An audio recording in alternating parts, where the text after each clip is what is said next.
And welcome to Tidbold Park here on the southern suburbs of Brisbane. This is NEAFL TV. It is round 7 and the clash between the home side, the Redland Bombers, and Aspley, the Hornets. It is Aspley sitting currently in second position, having played 6 games, 5 wins and just the 1 loss against Redlands. They are currently in 5th, having played 5 games, 3 wins, 2 losses.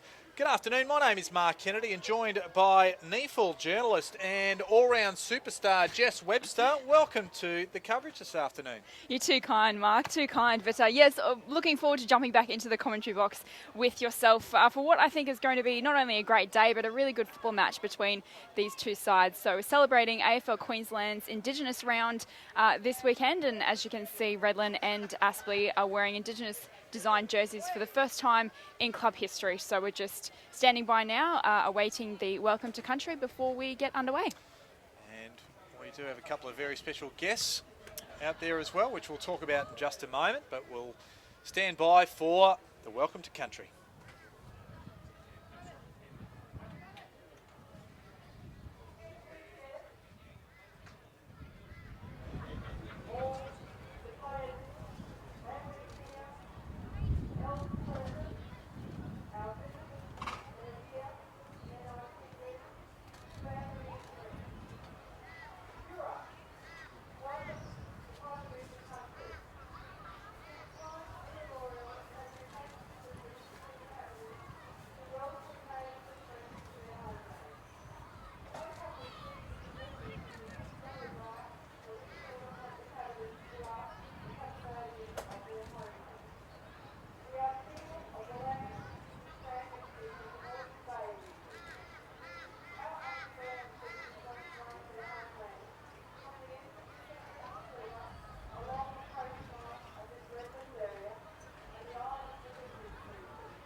Thank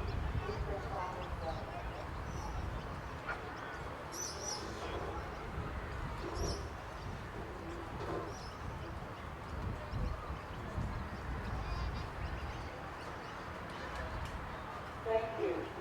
And in the words of our own homegrown coffee recommend, the late untapped author of the NEAFL plan in the memory of our women. To our fathers and fathers, the pain and sorrow. To our children, the glad tomorrow. I ask you, I take you to us. Welcome to this very special day as we begin watching these young men play football together. Thank you.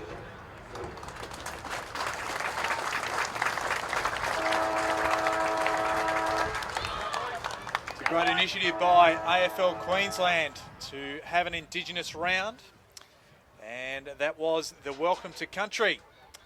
We are here, as we reminded, for the NEAFL Round 7 clash between the Redland Bombers and the Aspley Hornets. And as both sides go to do a little bit of a warm-up, we do have a special guest there, or a couple of special guests there, one to toss the coin, the great Neil Elvis Winmar, or Nicky Winmar, 251 games for St Kilda and the Western Bulldogs.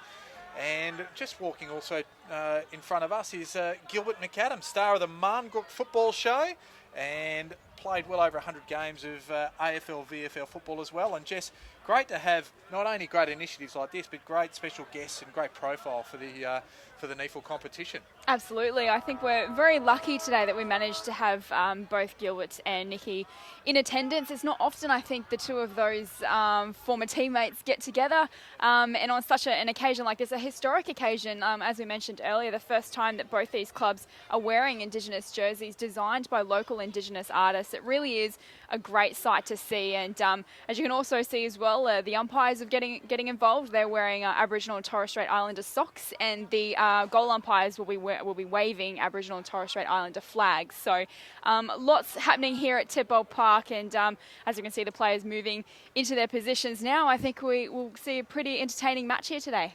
And your pictures just showing Nicky Winmar coming off the ground, and a very popular figure amongst the crowd. Still very well known he is. 51 years of age is Neil Elvis Winmar, and still looking fit as a fiddle. So great to have him here this afternoon.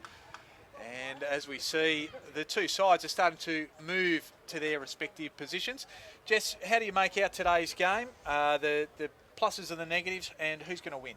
Look, I really think, Redland are a good young side. They always give it a good crack, but I think inconsistency has plagued them, not only at the start of this season, probably also last season as well. And look, if they want to be a top 6 side competing in what is now a 10-team NEAFL competition, they really have to start getting these big scalps, and over such a local rival like Aspley. The last time these two sides met, Redland actually came out on top by 8 points at Graham Road late last year. So look, they always bring an entertaining contest to the table, but look, if Redland are serious about capitalising, I think, on a fairly good start to the season, they'll need to get over the line today. So who's your tip?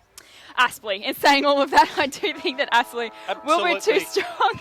And look, I think they'll be experienced enough to get the job done today, but it won't be easy. Well, we are underway. My tip's Aspley as well, running second on the ladder. The handball coming to Sainsbury. He got it from the big fella in Walbers. Here's Williams, just shrugs a couple off. Gets the handball away. Lawrence off to Ives, and now they go backwards and find Argus, who's a inclusion in today's team, back from a hamstring injury. So he's at half back. Goes up the wing, goes long, and standing high and tall was Brad Reeves for Redlands. Bad kick though, because intercepting it is the former NEAFL MVP and Matt Payne. They go deep inside forward 50, and Ferrin is the recipient of the Matt Payne kick and can go back and shoot for goal. And of course, young James Ferrin, I think it's only his third game today, and he's done very well since coming into the Aspley side, the strong Aspley unit. He has, 24 years of age, making his NEAFL debut. He's been around football a little bit local level, but as he comes in to kick the goal there, what a great start for Aspley and for young James. But look, yeah, he has broken into what is a pretty experienced Aspley side and held his spot, so well done to him. Great work from the Aspley side to get going early. This was the Achilles heel of the Redland side last week. They gave up 6 goals to zip in the first quarter against Southport and still managed to get over the line, but they can't afford to do this against this Aspley side, and it was the turnover from Brad Rees, which was the costly one to start this game. So the ball back in the middle. We'll have Walbers versus Malone. Beautiful day here at Tidbold Park. Saturday afternoon, NEAFL football. Walbers went high, Rees is there, handballs it just straight to the opposition again. Sainsbury ends up with a chain, gets it from a chain of handballs, goes out to that outer wing once again. Adam Hughes, he leads the chase. Ball overruns him though. They might be able to mop up. Tyler Jones, he gets it off to Rees. This is where he turned it over last time. Bit better that time, back to Salter. Now off to Jones and kick short. And ending up with the ball here is Damien Stephen. The man with 2 first names. Goes short, finds Williams. More accustomed to seeing him in the back half, but last week he was there again. Off to Batoli Simmons. Pushed as he kicked the ball. Umpire says nothing doing there. It's inside forward 50, but it runs out of play. Got a couple of milestones out there today. Adam Hughes is playing his 100th club match for Aspley, and Alex Wetton, umpire, is umpiring his 50th NEAFL game. So congratulations to those 2 boys. Very important people. The men in lime green. Light comes up, takes it out of the ruck, and he'll be penalised. And Argus will be the man who takes the free kick. Gives a handball. They'll look to run from defence. This is Burke. He'll take a couple of bounces. Henderson provides a little bit of block for him, and Burke just finds Sainsbury outside defensive 50.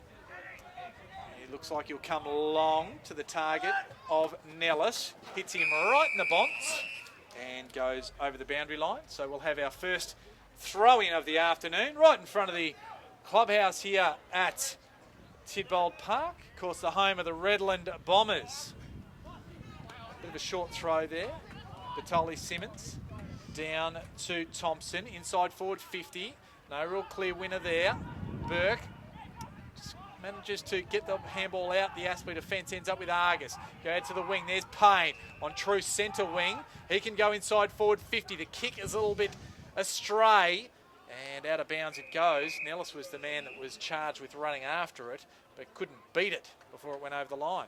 Unusual skill error there from Matt Payne. I think was it last week or the week before I saw him running into goal and absolutely made a meal of it. So we won't highlight those mistakes too often, Payne, but that one wasn't your best. I will. The one the other week will go on the blooper tape at the end of the year. So Malone, he gets the free, gets the hit out, and Redland win the free kick.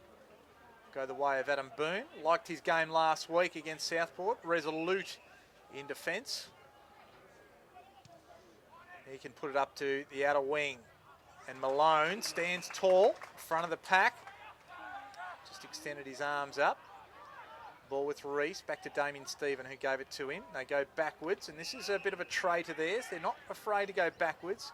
This time to Boone, back to Rees.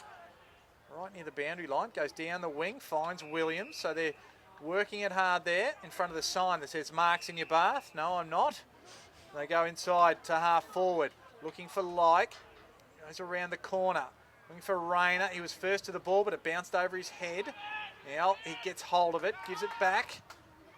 Off to Stephen and up towards Like again. Couldn't quite find the target on that occasion. Burke gets a handball further afield. Off to Little, just dinks it over the top to Bevan.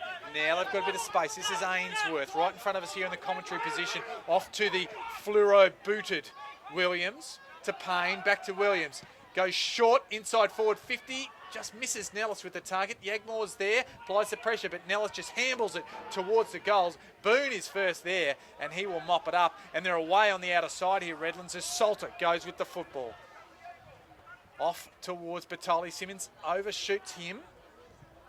And just turning it over. Williams couldn't control it. Now, Lawrence gets it, and just diving hard there was Joyce. Couldn't quite take it for Aspley. And Redland, they can mop up. Brewer, fantastic last week. Off to Salter. He's wrapped up. And good work there by Ainsworth.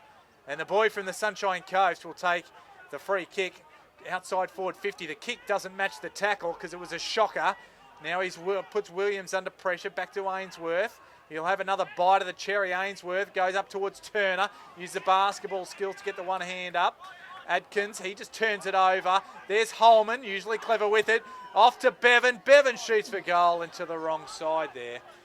So Aspley Pepper with no major result, just the minor. And 1-1-7 playing Redland yet to score. Rees has it. Off to Boone. Still inside defensive 50. There's a man coming off the boundary line. It was on the full, says the boundary umpire. It was Walsh who was the target. Just went over his head though. And Argus will take the free kick. Bad skill errors. Yeah, look, Redland really can't afford to miss targets today because Aspley will make you pay every time. So Argus went inside forward 50. The spoil came from Adkins. They'll try to mop it up here, Redland, but they can only get it as far as the defensive 50, and Matt Little is there to take the mark for Aspley. I've liked Matt Little's season so far this year. Last year, obviously, his debut season, but I think he's in good form at the moment. Jackson Allen, who got the ball, he just launched it just across the face, and it rolls out of bounds. So we'll have a throw in inside Aspley's forward 50. And we have played just in the vicinity of 7.5 minutes of this first quarter. And Aspley, they will attack. Quite a warm day here. We're not quite in winter, but we're not far off. O'Donnell from the back got the tap down. The stacks on the mill there. Working hard there was Cameron Reeves and also James Ives. Talking about guys in good form. Ives has been in terrific form in season 2016, as is this man. Grewer to Boone. Now to Cameron Reeves. Open up a little bit of space. Here's Yagmore, generally very good with the boot. He's turned it over though. The pressure came from Williams and just hesitated enough, Yagmore, for Williams to get a hold of him. And that will result in another Aspley score. Williams back into the side today and having a good start to the game. At the moment, already up to about 4 touches and now a shot on goal. But look, the pressure from Aspley there caused that turnover, and Redland had nowhere to go, and now it's cost them a shot on goal. So the fluoro boots of John Williams comes in and makes no mistake. That's his 5th disposal for the afternoon already. And at the 8.5 minute mark, it is Aspley 2-1-13 leading Redland yet to score. And this is a bit of deja vu from last round. They were very slow out of the box. Out of the blocks, I should say. Redland last week against Southport, and they gave up 6 first quarter goals, and they couldn't even get on the board themselves. So Redland, they won't be panicking, but they'll certainly be a bit concerned, Chris David, that a little bit you can't afford to give this away on repeated occasions. Yeah, and this is what I touched on earlier about inconsistency. Not only throughout the season, but in games as well. You really can't afford to have these lapses in concentration against the good top sides of the competition, because they can score goals on you fairly easily. And let's hope that Redland can hit back with one on the scoreboards shortly. Well, they've been consistent 2 weeks in a row. Slow out of the blocks. As we see probably the ball. Probably not the consistency that Chris David was after. I wouldn't have thought so. Turner, he's in the ruck now. Grew is pushed off it. Good work there by Sansbury. Goes around the corner to Henderson, who just belts it to half forward. Bevan stands underneath it, couldn't take it. Just trying to mop it up. There is Howard. Adkins. And then off to Walsh. And now they're just working it out of trouble. Ends up with Damien Stevens. So good bit of work there. It was Batoli Simmons who was involved in the play there. Up towards the ponytailed duo of McIver and Christensen. And McIver's come into the side today. And we'll pick up who actually went out a little bit further. It was Turner. Does well in the clinches. He was slung off it there. And it will be Joyce. Pay the advantage. They didn't really want it in the finish, but Jackson Allen got the ball and just bullets the pass to half forward. Gets it to Nellis. Nellis goes to his forward partner in crime, or one of them. This time it is Declan Bevan. Great to see Nellis and Bevan play consistent footy at the Hornets again. Obviously, I think Nellis had a bit of injury last year, and Bevan as well had a year away. So it's great to see them back in the side. I think they really add extra dynamic to Aspley's forward line. I think it's allowed Eddie Sansbury as well to play more through a midfield or even off a half back, and his skills and experience has really stood out, I think, in the Aspley side so far this year. So Bevan looks nice off the boot, just fades late and hits the post. So I was going to say that was a beautiful kick, but the umpire and the post don't agree. So 2-2, 14. Redland yet to score. 11 and a half minutes gone. Yagmore finds the chest of Adrian Williams, and the umpire agrees that that is a mark. Again, in front of the rising star in Lawrence. Williams' kick wasn't the best. He was looking for O'Donnell, couldn't find him. Ball just runs out of play. Yeah, it wasn't the best kick from Williams. I think Redland need about 3 Adrian Williams out there, though. He's so valuable to their side. And I think, Redland, they really do miss the tall target of someone like a Sam Michael just across that half-forward line and target to kick to. I think that's where they sort of get let down at the moment. So Williams wraps up Rees. Looked like he was trying to hatchet Rees, but the umpire's on the wrong side. Erred on the side of caution. O'Donnell gets it down. Williams was a target. Cameron Rees wrapped him up. Good work there by Walbers getting down. Long way down for a man as tall as William Walbers. One of the best names in the NEAFL competition, I think. I've got a great story actually coming on him, so stay tuned to neafl.com.au. I had a great chat to him the other week about his journey. This is his 5th NEAFL club this year, so he's had a bit of a journey, and but loving it at Aspley at the moment. Rees to Salter to Howard. They get the ball out, or they nearly get it out. Walsh manages to find a little bit of clear space. Sansbury leaps high and takes a good mark. Plays on quickly.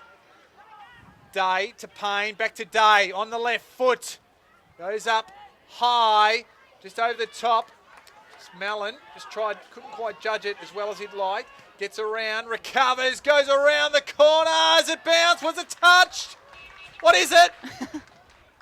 It's a goal. So Edward Mellon, or Eddie Mellon, the enigma, former Southport player, 2nd year at Aspley, has kicked his first goal for the afternoon, and Aspley's 3rd. They move to 20 points, 3 goals, 2. Redland yet to score, 13 and a half minutes gone, first quarter. Fantastic work from Mellon. He's another one that's come back into the Aspley side this year after missing, had an ankle reconstruction, I believe, injured himself very early in last season. So he's another one that's come back into the side, and obviously you can see his class there and what he brings to the table. So fantastic goal, but geez, Redland really need to respond at the moment. They just can't afford to let this lead blow out anymore. There's little or no breeze. Here's Walbers, the engineer. Gives it off to Henderson. Good follow-up work by the ruckman.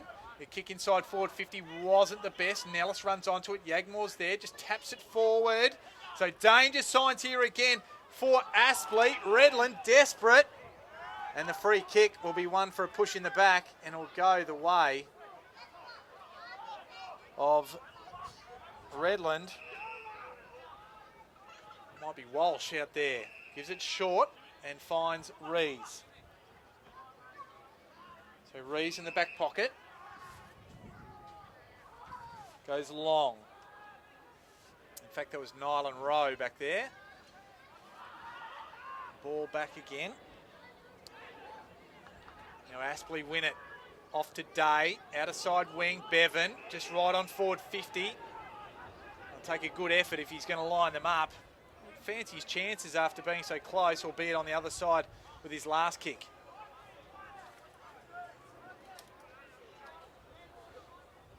I think I might back him to get the distance here. He's a great kick. And like you said before, no real win to speak of. So let's see what he can make of this opportunity. Comes in, gives it everything he's got. It'll go right to the goal line. It's there. Oh, I was going to say it's there, but it was touched right on the line. Magnificent effort.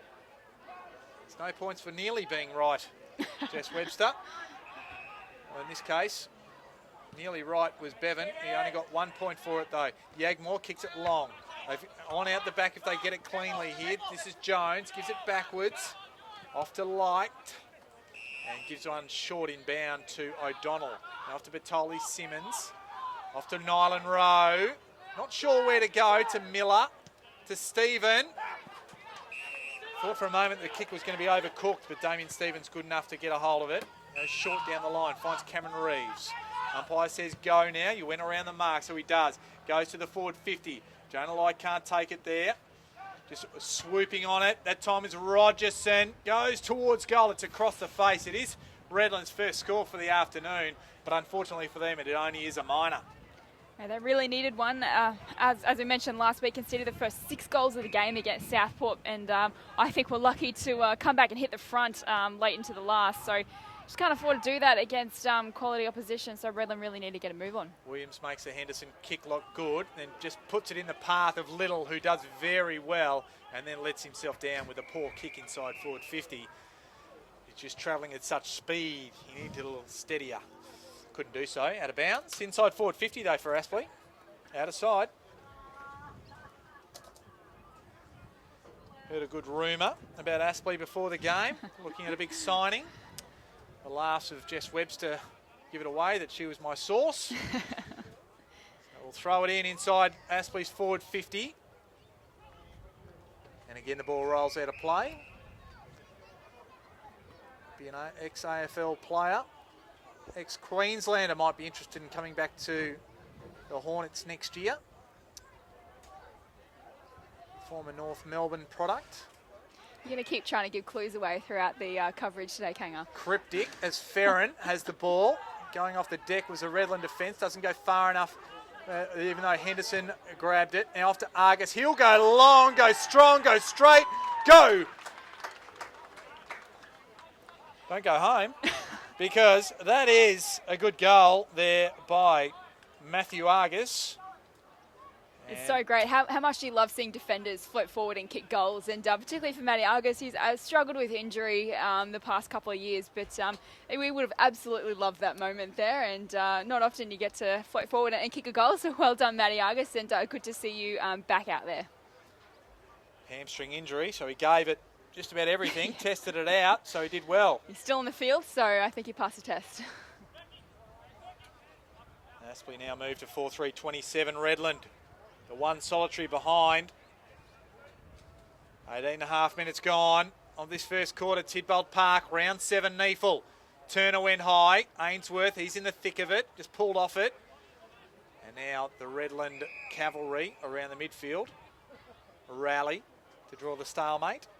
Still in the centre circle. So they'll need to reset. Get a few answers. Turner taps in the path of Mellon. He just tries to bust his way through. Brewer does well to hold him up. And they get the free kick. Advantage paid. It goes with Boone. Boone up towards Williams. Good spoil there from Lawrence. There's the goal kicker in Argus. Out to Sansbury. He's got a bit of time and space. He'll look to measure something up. This time it's a handball. Off to Burke. Gives it long inside forward 50. Yagmore and Nellis. He just pushes Yagmore out of the way, and James Nellis takes a contested mark. Might have just pushed him in the side there, I think, Mark. It was a very contentious call, that one. But look, good news for Aspley. They got another shot on goal, and it really is danger signs for Redland because Aspley don't give up big leads too easily. 50-50 call for mine. Benefit going to James Nellis. Kick from 48. It's kicked straight, the kick's long enough, and the kick is good. So a beautiful conveyance off the foot from James Nellis. Adds Aspley's 5th. They move out to 33, 5 goals, 3 Redland, 1 behind. And absolute, the warning sirens, the danger, whatever you want to call it, they're all ringing here this afternoon, just at the moment for Chris David. They won't panic due to last week coming back from 6 goals down, but my goodness, you just want to wake the Redland crew up at the moment. It's just a bit disappointing considering how great a win, a comeback win it was last week, to then carry on and come out in the first quarter and can see the first 5 goals and haven't really looked dangerous going forward at all. It's just a very disappointing start to the game, and it's just an area that they just really need to work on because it will cost them every time. Payne's underneath it. Greer was there as well. Payne just flips the handball out. Ives can't quite get a clean possession. Argus and Rayner are there. The ball's just held up and will be thrown up in the middle of the ground. Not far from the centre circle.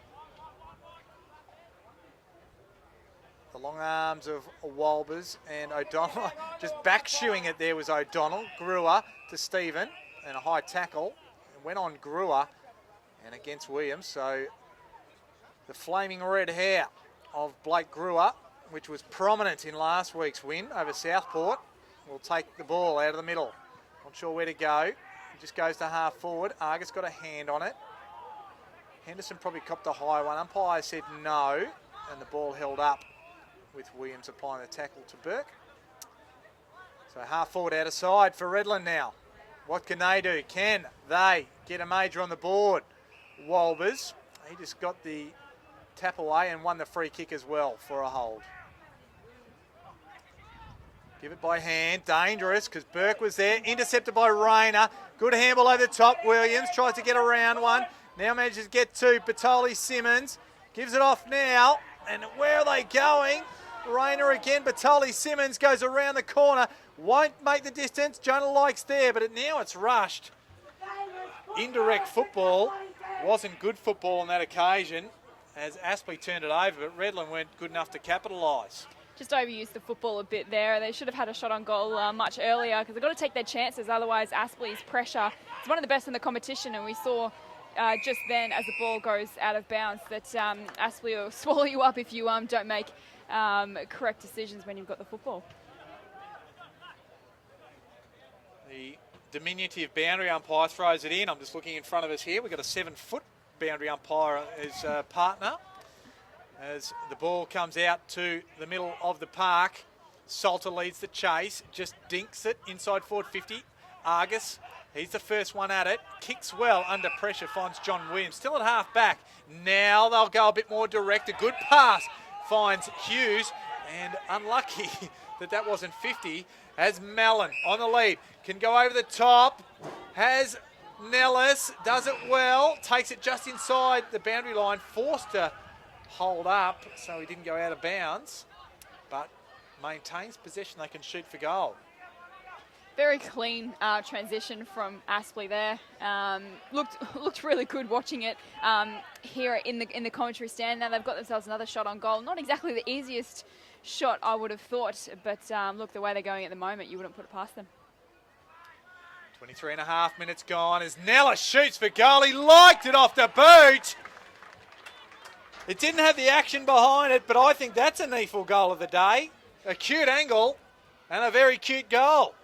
Absolutely. James Nellis, he actually is ranked 6th in the competition for marks. So he's had a very, very good start to the season. And like we mentioned earlier, just a really great target in attack for Aspley, who have started this game absolutely on fire. 6 goals to nothing, complete exactly the same as last week when Redland against Southport. They conceded the first 6 goals of the game. So it's not looking good for Redland at the moment. Aspley had just come here as the professional outfit that they are and really made a statement early. Well, Chris David, he'll be thinking he's Bill Murray out of Groundhog Day because it has just happened last week. He won't remember which day it is at the moment, except the opposition colours have changed. So they've coughed it up again, courtesy of a good tackle. And Will Walbers, loving his second and third efforts for such a big man, gives it off to Jackson Allen in the middle of the ground. They go again with a big long boot inside forward 50. Can't quite take the contested mark on that occasion. They'll work it out. Nyland Rowe, just get it off to Jones, and the good pressure of Aspley on that occasion, it was the smother of James Ferrin, which keeps the ball in Aspley's forward half. They're still attacking. Just on Will Walbers, he started the game really well, I think. With Brendan Forbes is out of the side today, and so he will assume that number 1 ruck position, and already up to 5 touches and 4 clearances, so he's doing it right in the middle so far. Just wrapped up there was a Redland player and let know about it. Joey Day applied the tackle. The ball went forward and Doug Lawrence cleaned it up for Aspley. Just backward to centre. Now they're off again. Sansbury has Ferrin, drops what he should have taken. Has time to give it back to Sansbury. Sansbury can go over the top. Has Joey Day. They're just everywhere at the moment. They're all over Redland. Aspley, like a swarm of hornets. Now inside forward 50. Hughes was the target, just juggled it over the boundary line. And out of play it goes. Just a quick score update from down at Blacktown, Sydney Uni against the Brisbane Lions. Sydney Uni have come out on top by 4 points in an absolute thriller. The Lions really gave it a good crack down there today, but Sydney Uni too good in the end. They come out of defence. This is Rees. Look to open it up. Looking to go over the top of Argus. Just gets there over his hand. Thompson, open spaces. Has Williams over the top. Lawrence is right there with him. Williams, he does well, and they can go back and shoot for their first goal of the afternoon. Well constructed game of inches because the ball only just fell over the back of Matthew Argus. Outstretched hands and into the arms of Matt Thompson, who got it to Williams. And I think, as we mentioned earlier, we need about 3 Adrian Williams from Redland out there today. He's so valuable to their side, plays in defence, he'll come up forward and take a grab like that. And let's hope for Redland's sake he can actually kick a goal. Not the most reliable kick generally, but this is an exception because it went straight through the middle. That's their first. And you hear the crowd respond and try and egg their side on. They move to 1-2-8. Aspley 6-3-39. The margin back to 31 points. 27 minutes gone. Good healthy crowd here at Tidbold Park today. Obviously AFL Queensland Indigenous round, both sides wearing Indigenous jerseys, and it's a really good, I guess, community event down here at Tidbold Park today. So good to see that the fans have come in, and let's hope that the home side can actually give them something worth cheering about. If they keep constructing pieces of play like that, the home crowd will have plenty to cheer about. Adrian Williams, first goal for the afternoon, the first one for Redland. Going high was Walbers in the path of Holman, who couldn't take it with him. Busting through there was Batoli Simmons, but couldn't make it all the way through. Little came the other way, gave it to Day. The hit-up target was Hughes. Hughes goes inside forward 50 with a piercing kick, and just coming across the front. Wasn't intended for him, but getting the dukes up and taking it was former NEAFL MVP Matthew Payne. Currently leading the 2016 MVP award at the moment is Matthew Payne. Overtook his teammate James Ives as he's passed off to Adam Hughes here in his 100th club match. So let's see if he can get himself a goal early. So Hughes will have to kick it from 45 metres. And interestingly, Matthew Payne, correct me if I'm wrong, actually led to the final round of last year's NEAFL MVP where Tom Young overtook him. Yeah. To win. So Payne is always around there as Hughes shoots for goal off to the left. So just the behind extends the margin out to 32 points. Approaching quarter time. Yagmore kicks to himself and goes long. O'Donnell and Like are the targets. Like had the front spot. Just hit the ground, juggled over the boundary line to overthrow him. Aspley coach John Blair will be ecstatic with this first quarter. He'd be wary though, knowing what happened last week with Redland and Chris David. He'll be looking to fire his charges up. So Will Walbers got the free kick from a ruck infringement. Forced to kick, the big giraffe gets it down on his foot. Big punch from Boone to Ainsworth, who stands, just palms one off. Good strength by the young man. Batted over the back by Payne. Joyce is there, shoulder taped. He's had some shoulder problems, trying to come through his Ives. Redland just working there in numbers. Ives again, back to Nellis, get it to the middle of the ground. Good, I was going to say good mark there to Rogerson. The umpire suggesting he didn't hold it long enough. And the siren sounds that Jack Stanley was just looking to aim up again, but the siren beat him. So 32 points the margin here at quarter time. It's Aspley 6-4-40, and Redland, they are 1-2-8. Aspley kicked the first 6 goals of the game, and Adrian Williams, he responded with a goal for Redlands. And Jess Webster, how did you see that first quarter? Oh, look, obviously very disappointing effort from Redland. Exactly the same thing happened last week where they conceded the first 6 goals of the game, but I really don't think that you can afford to do that against such a quality outfit in Aspley. So it's not the start that Coach Chris David would have liked from his side today, just given how inspiring that comeback victory was last week. So definitely a disappointing start, and but obviously the match isn't over, so let's see if they can come out in the next quarter and start to peg back that margin. So very similar aspects at quarter time in both games from this week against last week for Redland. They are well behind the possession count, 103 to 71. Inside 50s going Aspley's way, as you'd imagine, 17 to 6. And the scoreline, 6 goals 4 to 1 goal to Aspley's way. So they are well in front here at quarter time. We're going to take a break as Chris David talks to his charges and fire the Redland crew up. And John Blair, he will just be urging his players on further. It is at quarter time, Aspley by 32 points.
And as the Aspley players make their way back to the positions, the Redland players are in position here. Round 7 of NEAFL.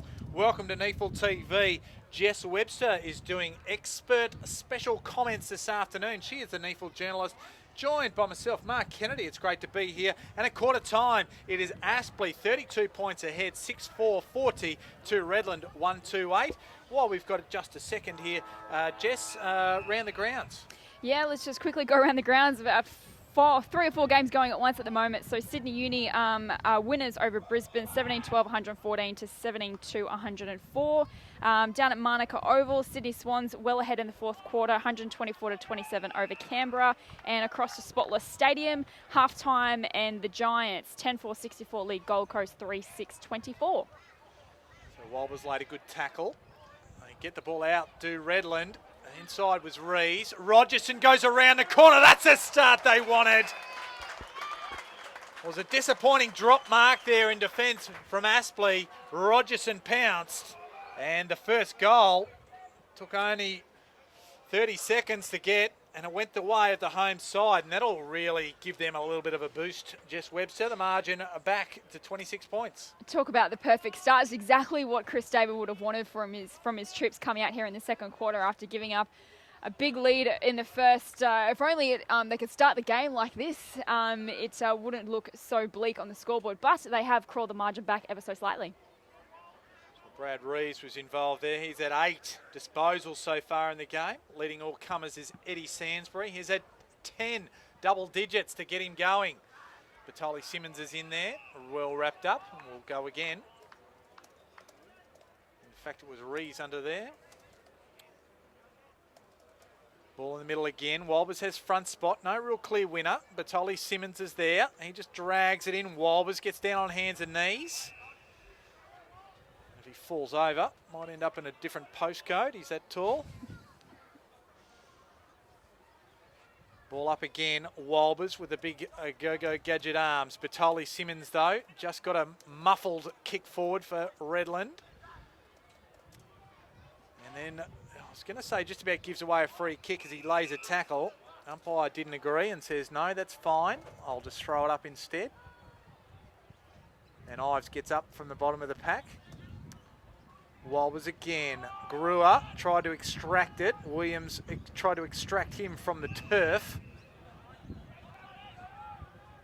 And Williams comes up with the ball. Oh, he did. He just laid it on top of Brewer. Said, you give it back. Give that one to O'Donnell, trying to burst through his Payne. Couldn't do so. Ball in just inside Redland's forward 50 now, though. Ives does well. Holman to Payne. Payne with the no-look handball. And it was Payne for Aspley because it got back with Redland. Rayner can't handle it. Rogerson can. Now he finds space, and that's 2. 2 in the quarter, 2 for Rogerson. And too good. Fantastic work from Rogerson. He sprung to life in the second quarter, and so have the Bombers, just capitalising on a couple of skill errors from Aspley, which I don't think Redland did very well in the first quarter. I guess, yeah, capitalising on opposition errors, whereas Aspley, very good in that department and completely tore them apart in the first quarter. So great start to Redland. Margin is obviously reduced down to 20 points, so I think we've got a bit of a game on our hands. It's taken a little bit of time to bring this game to life. 20 points to margin, still in favour of Aspley. Must be the scoring end, all bar one goal of the game. Scored up to the right of your screen. Grew up, reaches for it, gets a good hold of it.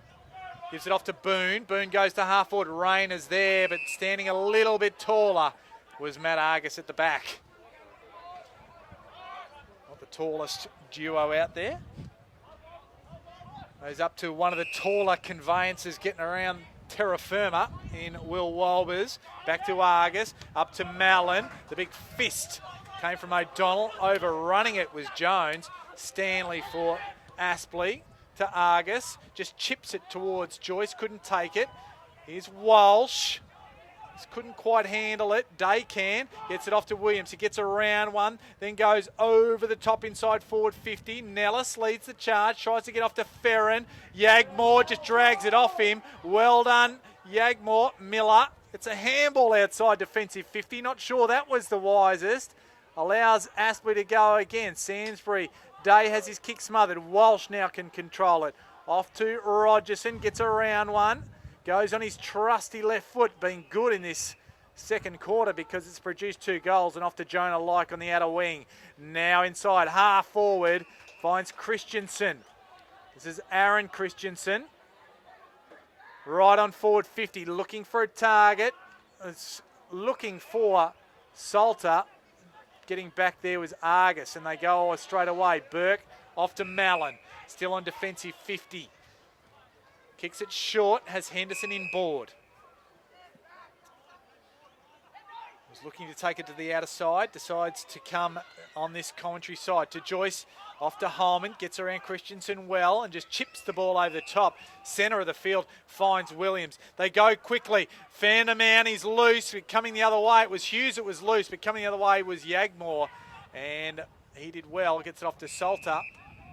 And they get it just on the outer wing, finding the first goal kicker for Redland. And that's Adrian Williams, right up the ground. Oh. And kicks it to the man on the mark, Stanley. And Stanley says, thank you. I'll put it back inside forward 50 up towards Nellis. Yagmore's right there with him. Yagmore keeps his feet. He'll just lay the block. Now Miller just trying to get away.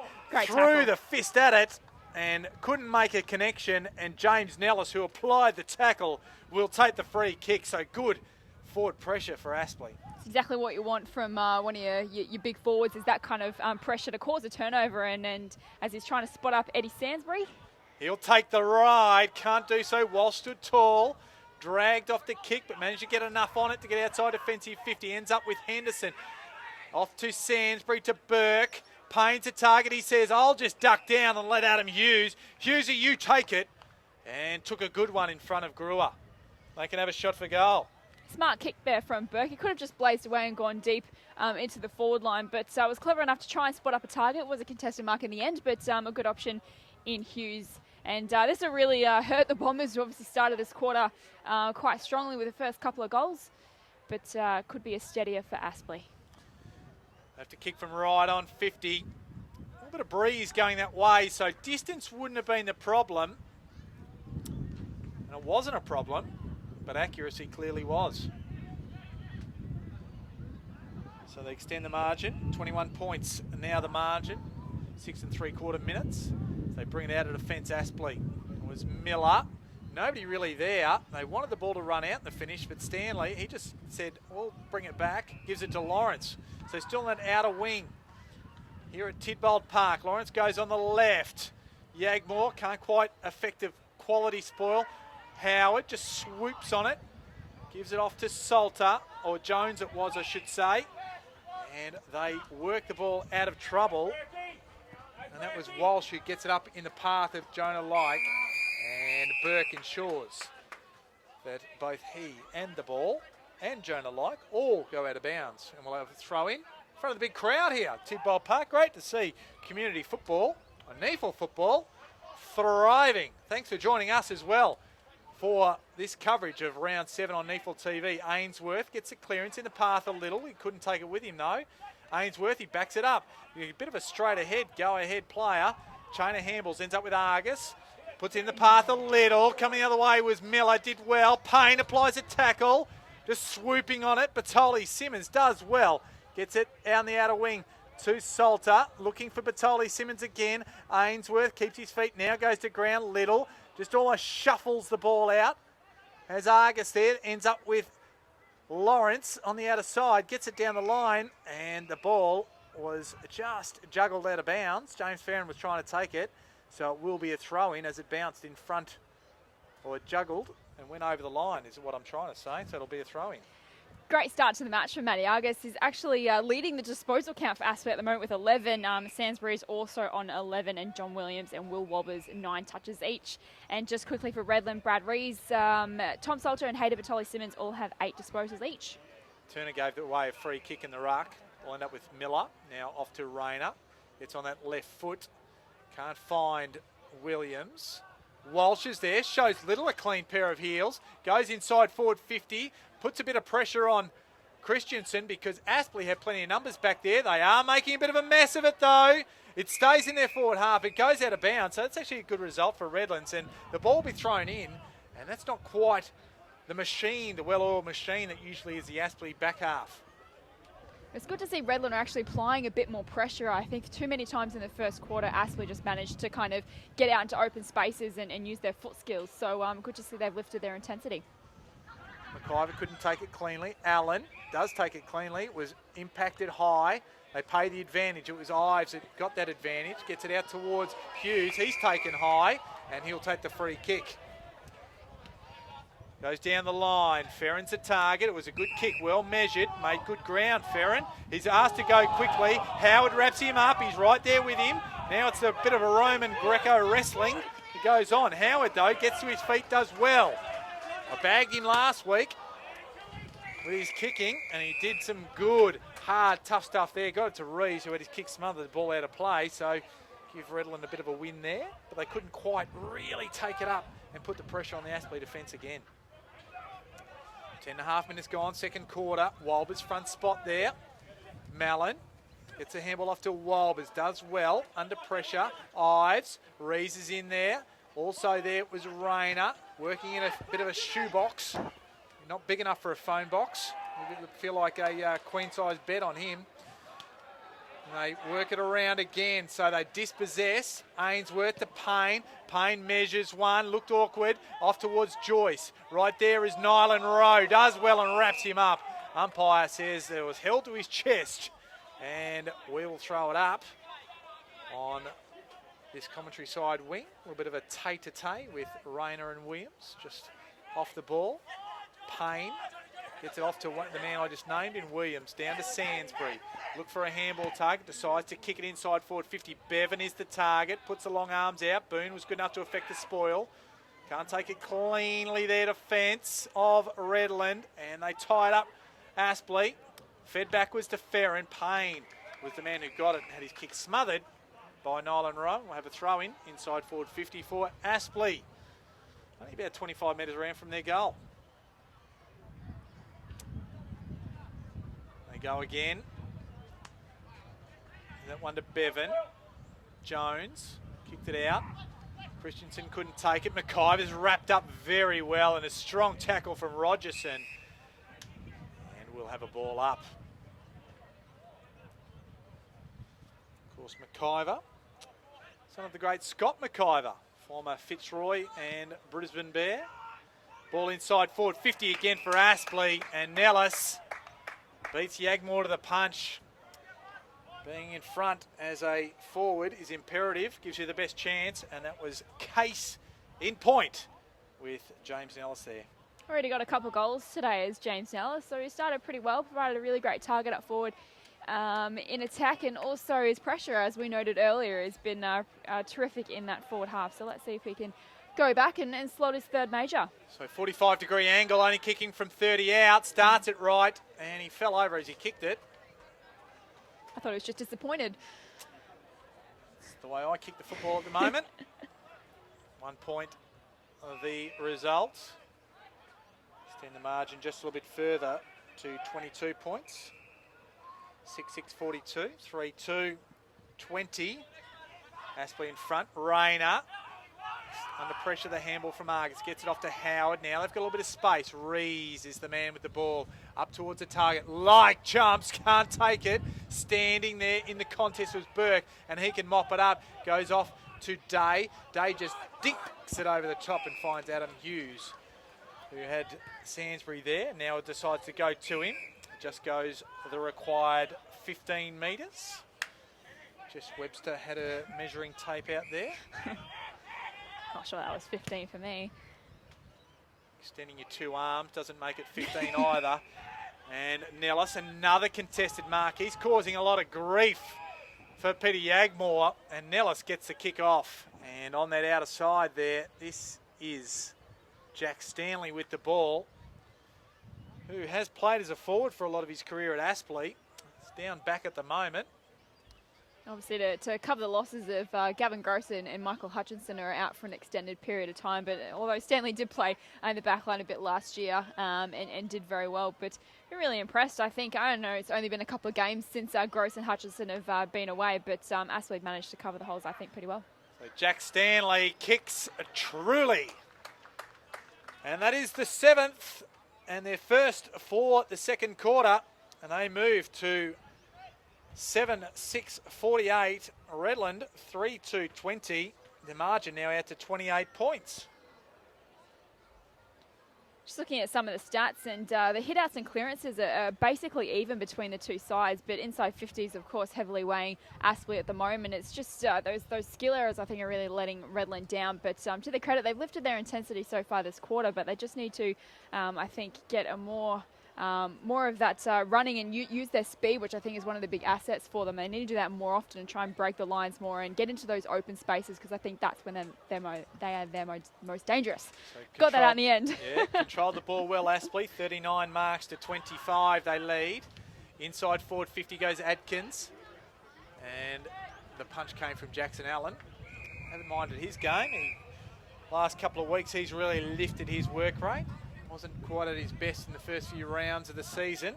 Starting to really hit top gear. Here's Jackson Allen, former Gold Coast Sun. Played for Sturt in the SANFL as well of recent times. Rogerson forced to go on the opposite foot, the non-preferred right. And that's why it is non-preferred, because it went out of bounds. And Aspley, they just say, let's get it out of here.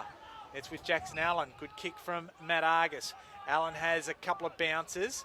Now can go long inside forward 50. Open spaces. The foot race is on. Nellis is there. Can kick again.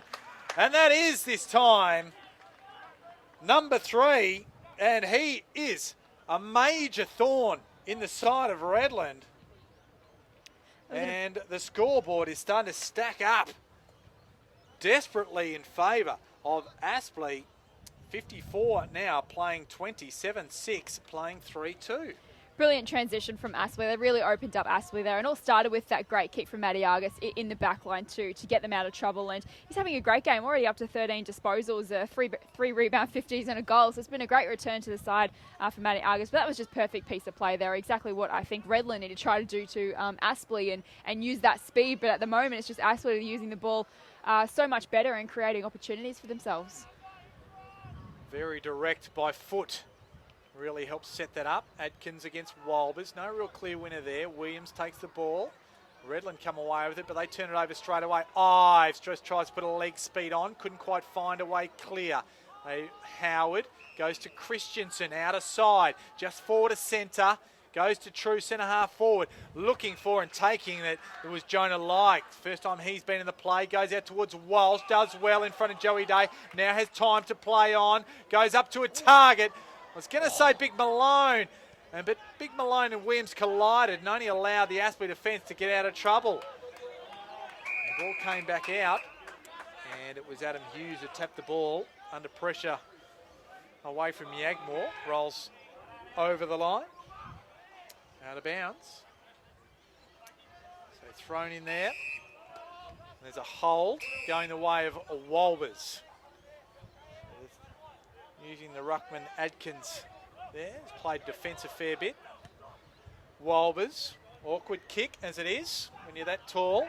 Off hands. Now falls to Ferrin with the outside of the right boot. Goes up towards Nellis again. Leading the charge there this time is Howard.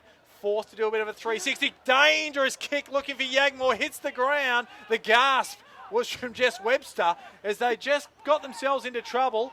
And they're still in trouble. Nylan Rowe kicks and does well to find Rees. And they just need to settle here, Jess Webster. Just got out of jail there, I think. God, that was almost a costly error from Redland. But did well enough to hold possession. They've just got to control the tempo a bit now and really try and be a bit more methodical going forward. Yagmore puts it to the outer wing in the path of Jones. Has a man over the top, but Salter couldn't get it to him. Just doing very well there was Ainsworth. Off to Henderson now. Henderson can put it back inside forward 50. Nellis is there. Goes quickly, plays on, off the knee. So it won't be a goal. You really need to go back. And it was holding the ball. So good work there to mop it up. And you'd say a bad mistake there by James Nellis, who's been so good in this game so far. Here's Salter. It's off to Yagmore. Yagmore by foot. Always looks beautiful technique with the footy up towards Big Malone. Burke was there as well. Ball to ground. Argus manages to wrestle it out. Back to Burke now. Goes back to the outer side. Has Payne there. Kicks a little worm burner. And it was a poor kick. And finds Salter out towards Christensen. They turn it over again because Payne just got the duke up and regathers it. Kicks it down the line. Outer wing. Finds Little. Little goes in the middle of the ground. Finds Fletcher. Or Fletcher McIver. And he's there to just settle it down as Redland push back in numbers. It's hard with a bullet-like pass. Finds Ainsworth on the outer half-forward flank. Just chips it inboard. Point of the square, outer side. Finds Henry Joyce. Goes long, looking for a tall target. Bevan it is. They're a bit undersized back there, but they managed to get it down to terra firma and over the line to the Redland defence. Every single player is in Aspley's forward half of the ground at the moment. So if Redland can get a fast break here and just get the ball over the top, they might be able to use their leg speed to create something. Batoli Simmons gets a free kick for too high. Umpire doesn't pay advantage, so it will come back to Hayden Batoli Simmons. Come to this clubhouse side of the ground. As Tyler Jones, just going outside defensive 50 now, misses his target in Adrian Williamson. That's the difference right there. Just not under pressure and just missing targets.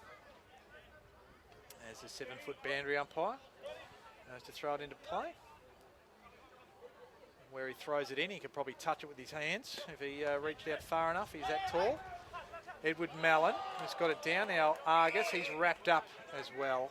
And wrapped up by Brad Rees very firmly.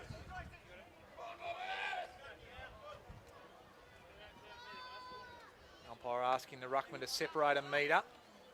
It was Turner that got it down. Swooping on it was Payne. Chain of handballs ends up with Mallon. Got it from Stanley. Now they've opened up the ground. Henderson it was. Dangerous handball to Holman. Good enough to stand the tackle. Now to Joey Day. Inside forward 50. They created the piece of play beautifully, and it just wasn't finished off as the left-footed Day went off to the left side of the goal stick. I feel like Redland are just hanging on at the moment in this game. It could get very ugly if Aspley can be a little bit more accurate in attack. 8 goals, 6 to 3-2 at the moment. It's a man that hasn't had much of the footy. Grew up. Out. Now ends up with Cameron Reeves, and again just a clanger, as we would call it. And Aspley will just load up out the other side again. Payne, although the kick this time wasn't good from them. And Redland win the ball. Batoli Simmons back to Salter. Salter inside forward 50. That's a better kick. And finds the brick outhouse in Craig Malone. The big unit he is. How do you find his kicking? He might, I haven't seen too many set shots from him over the years, so not quite sure how to call this one. We'll critique it as he comes in. I've seen him kick a couple of goals. Looks awkward, but ultimately it's about effectiveness, and that's exactly what it is. And he's going to look at this replay on NEAFL TV, Jess Webster, and he's going to say, what's she talking about? The big Malone. I never questioned it. I just was interested to see how it would go, and it went very well for Craig Malone and for Redland. So obviously, like I mentioned before, I feel like they're just hanging in this match, but that'll give us some confidence, obviously ticking down towards half-time. So they badly need a goal, and they just got to string a couple more together and just try and get some momentum, because too often skill errors just are creeping into their game, and it's really costing them on the rebound. So Craig Malone, or as sometimes I like to call him, ex-NBA star, Carl Malone, the mailman. And on that occasion, Craig Malone, he delivered. The margin back to 29 points. A scrimmage in the middle of the ground. Ainsworth comes through hard. Like what he's done so far this afternoon. Redland get it going their way. Christensen couldn't find a target with his handball. McIver's there on hands and knees. Coming out of the contest there is Batoli Simmons, or I should say Weller. It was. Couldn't find a target. We haven't seen much of Weller today. Highly touted young player he is. That was his first disposal. And that's why we haven't called him much, because it's the first time he's had it. So we're in time on of this second quarter. Redland hanging on, kicked the last goal. There's the mailman. Carl Malone gets it down, or Craig Malone. Shouldn't call him Carl. Mallon, he got it out, and he got it all the way out of bounds on the full. That bounce on the line. Not for mine. Oh. And the boundary umpire was right there to adjudicate. Adam Boone will take the free kick, just puts it inside forward 50. And big Will Walbers, you don't see that too much of the big man. So he is very much improving with that overhead mark. Gets it off to McIver, go out the far side. Lawrence today to Ives, to Hughes, now to Henderson. Good build-up inside forward 50. The kick didn't reflect it, but Nellis got on the end of that. Back to Sainsbury, and the handball found Nellis, but they were out of bounds. So the build-up was good, just didn't quite finish off. I thought they were away then. They looked like they were just weaving through as easy as you like, but just couldn't finish it off. Into play, O'Donnell pushed off it by Walbers. There was Stanley ended up, got it from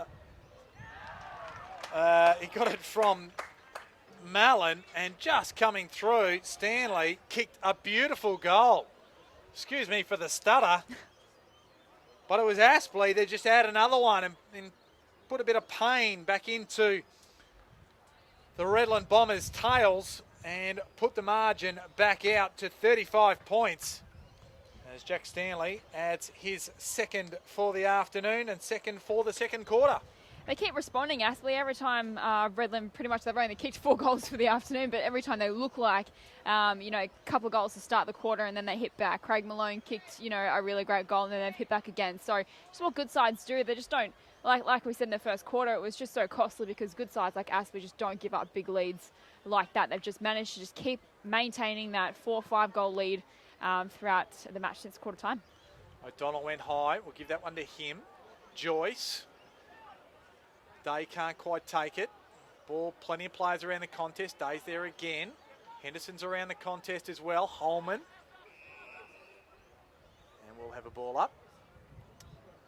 So just on the outer side of the centre circle. Ball thrown up into the atmosphere. Walbers again. Mallon. Struggled to get his name out before, but I didn't that time. It was Payne Williams who got it from him. Now they just give a bit of 1-2 action. Now the ball ends up back with Sainsbury. Has a short one in board and finds Henry Joyce. Joyce, not sure where to go, so he decides to come right in deep inside forward 50. Nellis forced to spoil on that occasion. Thompson, wrapped up by Mallon. The ball just fell out. Yagmore gets it off to Tyler Jones, and they come out looking for Adrian Williams, but the ball overshoots him again. Doug Lawrence is there, and the NEAFL Rising Star nomination.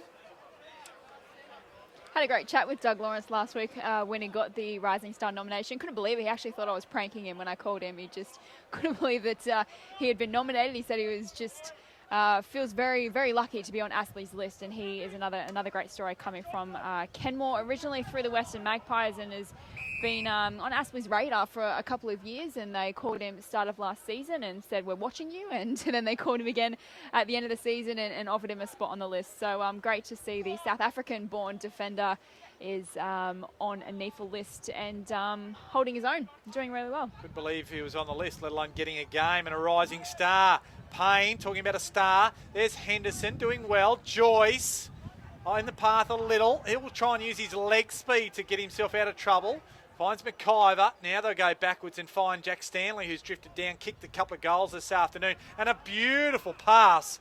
And that's the difference in the two sides. Finds Nellis. Have players in board. One of them's Henry Joyce. Has a man free. That is Walbers. And he was just taken out of the contest, I thought, but the ball still finds an Aspley player in Hughes. Doesn't go the required distance, so Henderson, he's required to go. Finds Henry Joyce, middle of the ground, centre circle. Go back to the outer side. They're spreading the defence of Redland. Here's Payne. Payne just off one step, chips it over the top, finds Matt Little. Won't miss him with those beautiful dreadlocks. And his kick went inside forward 50. But as it was in the air, the siren sounded to end the first half here at Tidbold Park. They started the quarter with a 32-point advantage, Aspley. They've extended it by only 3 points, but it's a handy lead still. 35 points to margin at half-time. Jess Webster, it was better play there from Redland, but they couldn't make the indent on the scoreboard.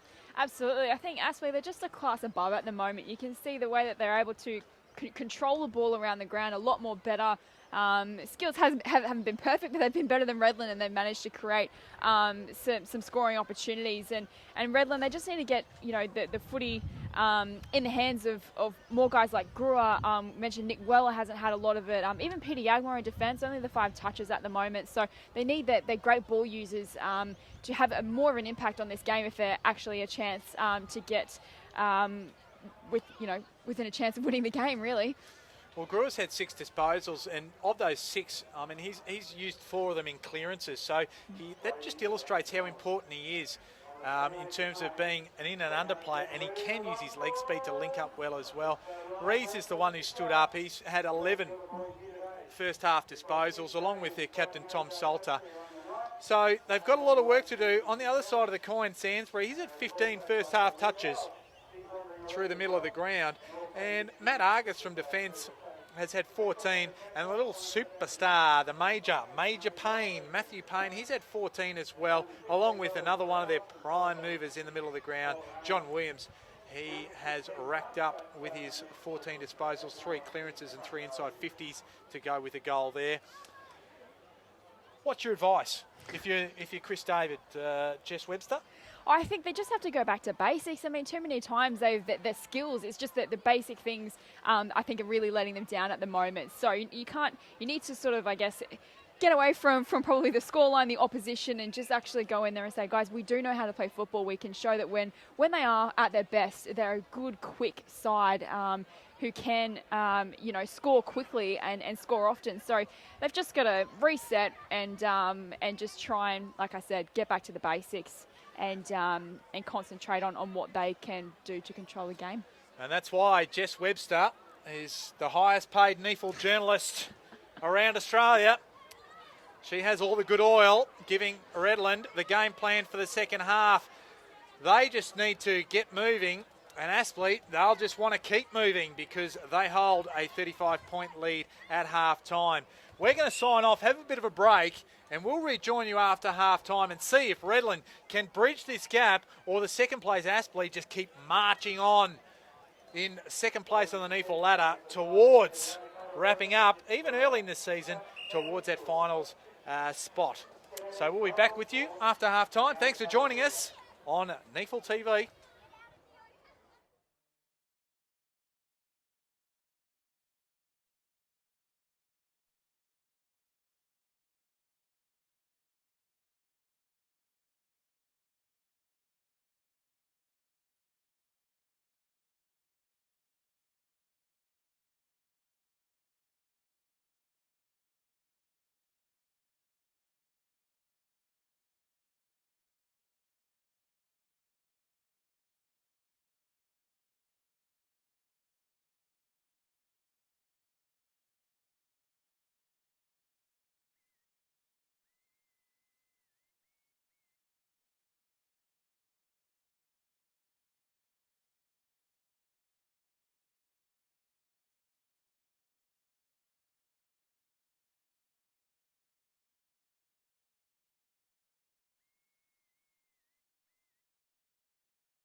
Welcome back to Tidbold Park for the second half of this clash. The round 7 NEAFL clash between the home side, the Redland Bombers, and the Aspley Hornets. It is Aspley. They have held sway since the opening exchanges of the game, currently leading by 35 points at half time. They're up by 32 at quarter time, and they have been absolutely magnificent, while Aspley have got it all, Redlands have got it all in front of them. I'm joined, my name is Mark Kennedy, by the NEAFL guru, the journalist, Jessica Webster, and Jess Redland. They will have plenty of work to do in the second half. Absolutely. Aspley really protected their lead very well in the second quarter. Redland came out and kicked the first 2 goals, but since then they just kept responding every time Redland looked like they were making an impact on the scoreboard. So it's what good sides do, so Redland definitely have their work cut out for them in the second half. So opening exchanges, Walbers goes over the top. Really liked his game in the first half. Henry Joyce is there. He's wrapped up by Howard, and the ball will be thrown up, going Aspley's way. James Nellis has got 3 goals. Jack Stanley's playing in the back half. He's drifted down and has a couple for Aspley. Brewer gets a clearance. They'll need a big lift from here. Only had 6 first half disposals, 4 clearances, that's 5. And they get the ball inside. This is Batoli Simmons up towards Malone. Good start. Big Craig Malone, the mailman. He delivered. Kicked a goal in that second quarter, did Craig Malone, and has a very awkward kicking style, but it was accurate, and that's all you want. So let's see if he can make it 2 for the afternoon. I noticed that Coach Chris David has put another tall, and this one being Malone, down there to partner with Adrian Williams, so the ball doesn't come out quite as easily. So Malone kicks for goal. It's drifting back and does well. So that's 2 from the mailman. And that is a good start. They had this sort of start in the second quarter. Let's see if they can actually follow it through here. But they narrow the gap down to 29 points. Yeah, definitely, like you mentioned, a smart move by Chris David to throw Malone down there. Already taken a couple of big grabs, as well as Adrian Williams as well. And Dylan Adkins normally plays in defence. He's now in the ruck at the moment against Will Walbers, who is having a terrific game. So definitely need to nullify his influence as well. So they've sacrificed Malone from the ruck, and they're using Adkins and O'Donnell in the ruck against Walbers and Turner now. We'll see if that pays dividends, because the game will be won around the clearances and through the midfield. Going high, Walbers, he got it out. Howard copped one high. Umpire says no. Joyce gets it going towards half forward for Aspley, but Boone on the left foot. The kick lets him down in the path of Yagmore. It looks like he's got a bit of a different matchup, and he's right there with Eddie Sansbury. The ball runs over the line. Great work from those 2 players, Eddie Sansbury and Peter Yagmore, who got this AFLQ Indigenous round off the ground. It was pioneered by Eddie and, of course, worked together with Peter. Both work in the AFLQ diversity department as well, and it's just jerseys look wonderful out there today. So congratulations on those 2 boys for getting it off the ground. So one of those big men was Yagmore, got it going his side's way. The ball's turned over by Redland, though. Damien Stephen tries to wrap up. Lawrence coming the other way was Salter. He was trying to get hold of it, but Day just up to the task there. Day gets it to half forward, or just inside their forward 50, and Tyler Jones takes a good defensive mark. He looks like he's now got the job on Nellis, and Jones got it out to Salter. Just chips it over the top. Finds Nylan Rowe. Nylan Rowe, likewise, over the top finds Batoli Simmons. Batoli Simmons with chips it over the top. Can't find a target on that occasion. Williams gathers, busts a tackle, gets it to Salter. Inside forward 50, nobody there. And Adam Hughes can wrap it up inside his defensive 50. So he's pushed down hard. Kick wasn't a good one. Made Henry Joyce work, had to spoil. Yagmore gives it off to Brewer, now to Howard, forced to step around one. Gives it off to young man there in Stephen. Now off to Howard again, just chips it with the left and to nobody in particular, and Doug Lawrence mops it up. And Redland can get out of trouble here. Was Jack Stanley, gets it over the top to Ives. Ives just overshoots his kick. Looking for Day, just paddles it in front of him, keeps it in inside the boundary line. Now Redland work there in numbers. Batoli Simmons, or it's Cameron Reeves, I should say, another one of the hyphens, kicks it, turns it over as Jack Stanley is wrapped up, and Malone has a free kick, but paying advantage. Oh. Brewer just screws the ball inside, and inside forward 50 ends up in the hands of James Rayner, who on that left foot, he is a good kick, and he should, by all intents and purposes, slot another major for Redland. He is a good kick, and that was another great kick and good vision there from Brewer to spot him up in space. So Redland, they kicked the first 2 goals of the second quarter. Let's see if they can replicate that effort here in the third. So Rayner, he give a bloke a rap and then he sprays it. Or 2 people give a bloke a rap. And then he puts it across the face. So that's a badly needed goal that is missed. And just the behind, they narrow the margin to 28. But they need goals to really put some scoreboard pressure on the Hornets. Allen plays to himself and kicks it long. Williams is the target, does well, does Thompson, gets the ball down, using a bit of leg speed there was Jones, and chips it inside and finds Luke Rogerson. And Rogerson kicked 2 goals in a row to start the second quarter. Came to life, he did, in the second quarter, but fortunately Redland couldn't carry on with the great start, and the lead blew out again. So let's see what he can do here. Tough shot on goal from 45 on the left. Just to the near side. Wasn't a bad attempt, but didn't quite get what the Bombers required. 27 points the margin. 6 minutes gone to this third quarter. 9-7-61, playing 5-4-34. They bring the ball back. Aspley. Ferrin leads the race, gives it up to Hughes. Happy to take it over. And we'll have a throw in as Jones exacted a tackle. Just a quick score update from around the grounds, and 2 matches have been completed this afternoon. Sydney Uni 114-104 winners over Brisbane, and Sydney Swans massive winners 170-28 against Canberra at Manuka Oval. Big Sydney Swans win, and the juggernaut that is the Swans keeps chugging along. Working in tight quarters is Adkins, and he is wrapped up. He had opportunity and couldn't find anyone to give it to. Dispossessed and penalised. Adam Hughes will take the free kick. Kicks it short, right in front of us here. Right in front of Jess Webster and myself, Mark Kennedy, here in the NEAFL commentary position. Thanks for joining us this afternoon. Round 7 of the NEAFL competition. Ferrin to Hughes to Henderson. He's off his mark, so the umpire calls play on. Dangerous kick. But Allen gets there before the Redlands defence does. Has a man slightly wider. It's Jack Stanley. Stanley goes wider again, has Lawrence. So they spread the Redland defence out well. Lawrence on the left foot to half forward over the head of Bevan. Up towards Nellis, who just bats it back to his teammate there. Ives chips it inside forward 50, but can't find a target, or he can. It's just of the wrong colour. Darcy Cameron Reeves took it. Now they botch this in defence. Miller to Walsh, and now they're just forced to bomb it. Rogerson does well though. Takes a very nice mark. Had to go there, and he did. Fantastic mark there from Rogerson. And the kick was up to the mark. Finds Thompson. Half forward. Still 60 metres from goal. Kicks it short, looking for a target. The kick wasn't a good one on that occasion. Henderson to Ives to Williams. And now they've got space running up the spine of the ground.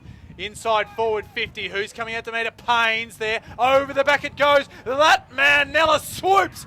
Kicks. Goals. 4 for the afternoon.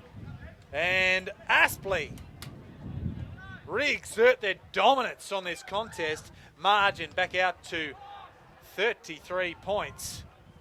We have played 8 3/4 minutes of this third quarter. It just really highlights the difference, I think, between the two sides. Aspley is so smart the way they pick off Redland's forward entries, and they just intercepted the mark there beautifully, and then they were off, and just the skill execution, which is a step above Redland today, was really on show there, and they just transitioned the ball very well. Great contest from from Payne, and then Nellis at the back. He's having a great game today, and really been a great focal point in attack for the Hornets, who are just going along swimmingly at the moment. O'Donnell in the middle. Ainsworth just stands in the tackle and stood too long because the umpire penalised him. And Redland will take the free kick and go the way of Batoli Simmons. He's up towards Williams, and a good defensive mark there taken by Lawrence. We talked about him in the second quarter, rising star, and he rose to take a good defensive mark there. Chips it in, finds Burke. Plays on. Tries to get round a few players. Now opens up to Jackson Allen. He kicks in a little worm burner. He can't handle it, Henry Joyce. Salter can pick it up. Has a target inside forward 50. Christensen's there. Takes the marks. Plays on. Kicks for goal and gets it. Heart in your mouth because it was close. But the maximum was the result. So Aaron Christensen gets another for Redland, and they narrow the gap back to 27 points. Held my breath for that one. It was just a much-needed goal for Redland if they're any chance of crawling back this margin at the moment. So great finish there from Christensen. Great use of the open spaces as well. Just a very well-weighted kick. And Christensen finished off perfectly. And as Redland just keep in touch ever so slightly, Mark. Did well. So I just mentioned the margin back to 27 points. Aaron Christensen, brother of Brisbane Lion Alan Christensen. I practiced that over and over last week. I couldn't get it right before the call. I kept saying Alan. So got that one right there. Aaron Christensen with the goal. Looked like a high tackle from Williams. Umpire said no. That was Damien Stephen on the bottom. And they go again. John Williams now up to 16 disposals for the Hornets. Payne and Sainsbury 15 each. And for Redland, Tom Salter leads the way with 15 and Batoli Simmons on 14.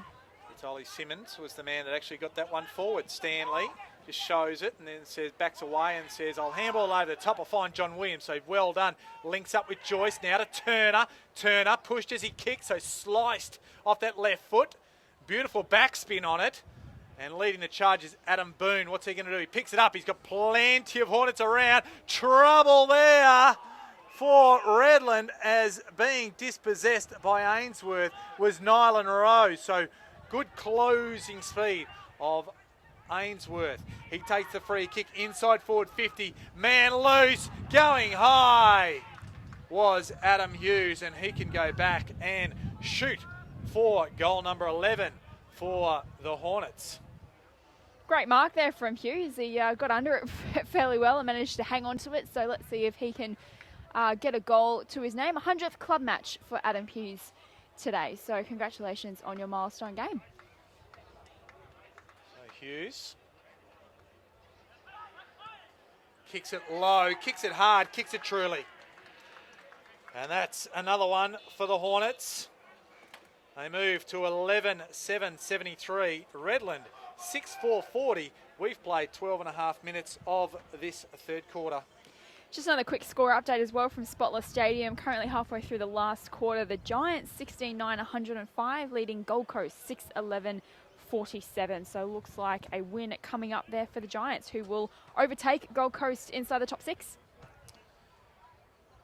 Gold Coast have improved, but the Giants are still a force. Absolutely. That's very clear in this competition. The NEAFL competition keeps improving every year as more and more quality players come to meet the standard. Holman off to Payne. They're away again. Aspley inside forward 50. Cameron Reeds leads it for Redland, but beating him there was Williams. And Adam Hughes is taken high and will go back and shoot for goal. I think Payne has really worked himself into the game as the matches wore on today. I think it was a bit quiet early, but he's really starting to have an impact at the moment. And he is. Matthew Payne, 15 disposals. Just the one clearance, which is a bit strange for him. Will Walbers with 8 clearances. A bit strange for him. Look, I'm a massive rap. I go with his 18 hit-outs. He has been enormous, not only enormous in stature, but his second and third effort, so those got those 8 clearances as Hughes shoots for goal. It's across the face, won't get there, and rushing it there was O'Donnell. An important game for Wolvers, I think, to cement in his place in the side, given Brendan Forms is out today, and so Wolvers has had to take over the number 1 ruck position, and he's doing it very well. Redland looked to transition it. This is Rees. Rees to half forward, like in front of Burke. Couldn't take it on the first bite, but then gathered it off the ground and then gave it straight to Henry Joyce of Aspley, and they're away again. Day to Lil. They got men. Mallon, the enigma, just pushes off one. Can't get around, though, Brad Howard, and well done to Brad Howard. Had a crack at me last week for his poor kicking, but he just did it again. So there you go, Brad Howard. He'll get it again as a turnover comes. And now, advantage paid on a free kick to Redland. They're just about in trouble again. What are they going to do? And wrapped up was Cameron Reeves and dispossessed as they just muck around with the ball. And march now, because imposing or impeding on the protected area was Yagmore as he's coming from the ground, I think it was, and 50 metres, so rubbing salt into the wounds. And the Major, Matthew, the Major Payne in opposition side will kick an elementary one. It just hurts, doesn't it? Just not only you're fighting so hard to keep yourself in the game, but those, those errors where you just, give away 50-metre penalties, a little bit of ill-discipline, although I'm not sure if he really meant it, but Payne comes in and kicks the goal, and he was so clever in that last contest with Cameron Reeves, the way he just knocked the ball out, obviously crowd him, knocked the ball out of his hands and won himself the free kick. So really well done there from Matthew Payne as Aspley extend their lead. They're looking really good. Good they do look, no doubt about it. They're in second spot, chasing the Sydney Swans on the ladder. And with this sort of performance, you'd suggest they're going to be a force in this NEAFL competition in season 2016. The lead now 40 points. Biggest lead of the match. Every time Redland make a little bit of a charge, Aspley answer in spades. Rees is wrapped up by Holman. Had too long, and Holman can take the free kick. So here they come again. Goes with the left foot. Doesn't find. Oh, he does find Turner on the full. The big man got down on his boot laces. Just chips it up, and just chipping in himself was James Ferrin, and kicked the first goal of the game, and now has a chance to add his second goal for the game and extend the lead further. Not much Aspley doing wrong at the moment. Good to see James Ferrin getting in on the action, as obviously broke into the side a couple of weeks ago as he comes in and kicks the goal, and Aspley just look like they might run away with this one. 46 points now, the margin on the James Ferrin goal. And Ferrin, what were we talking about him before? 24 years old. I think from Kedron. Yeah. He played at Kedron for a number of years. So good to see community football around southeast Queensland actually producing footballers that can elevate themselves on their own performances into the NEAFL competition, into a strong Aspley outfit. And that's what I think Aspley actually do really well, is how they actually recruit players into their side. There's just so many from the Sunshine Coast, Woolston Grange, Lawrence from the Western Magpies, Ferrin from Kedron. They just have a really great ability to actually source local players and just feed them into this Aspley powerhouse side, and they all seem to play their role. And I feel like Aspley's depth gets bigger and better every year.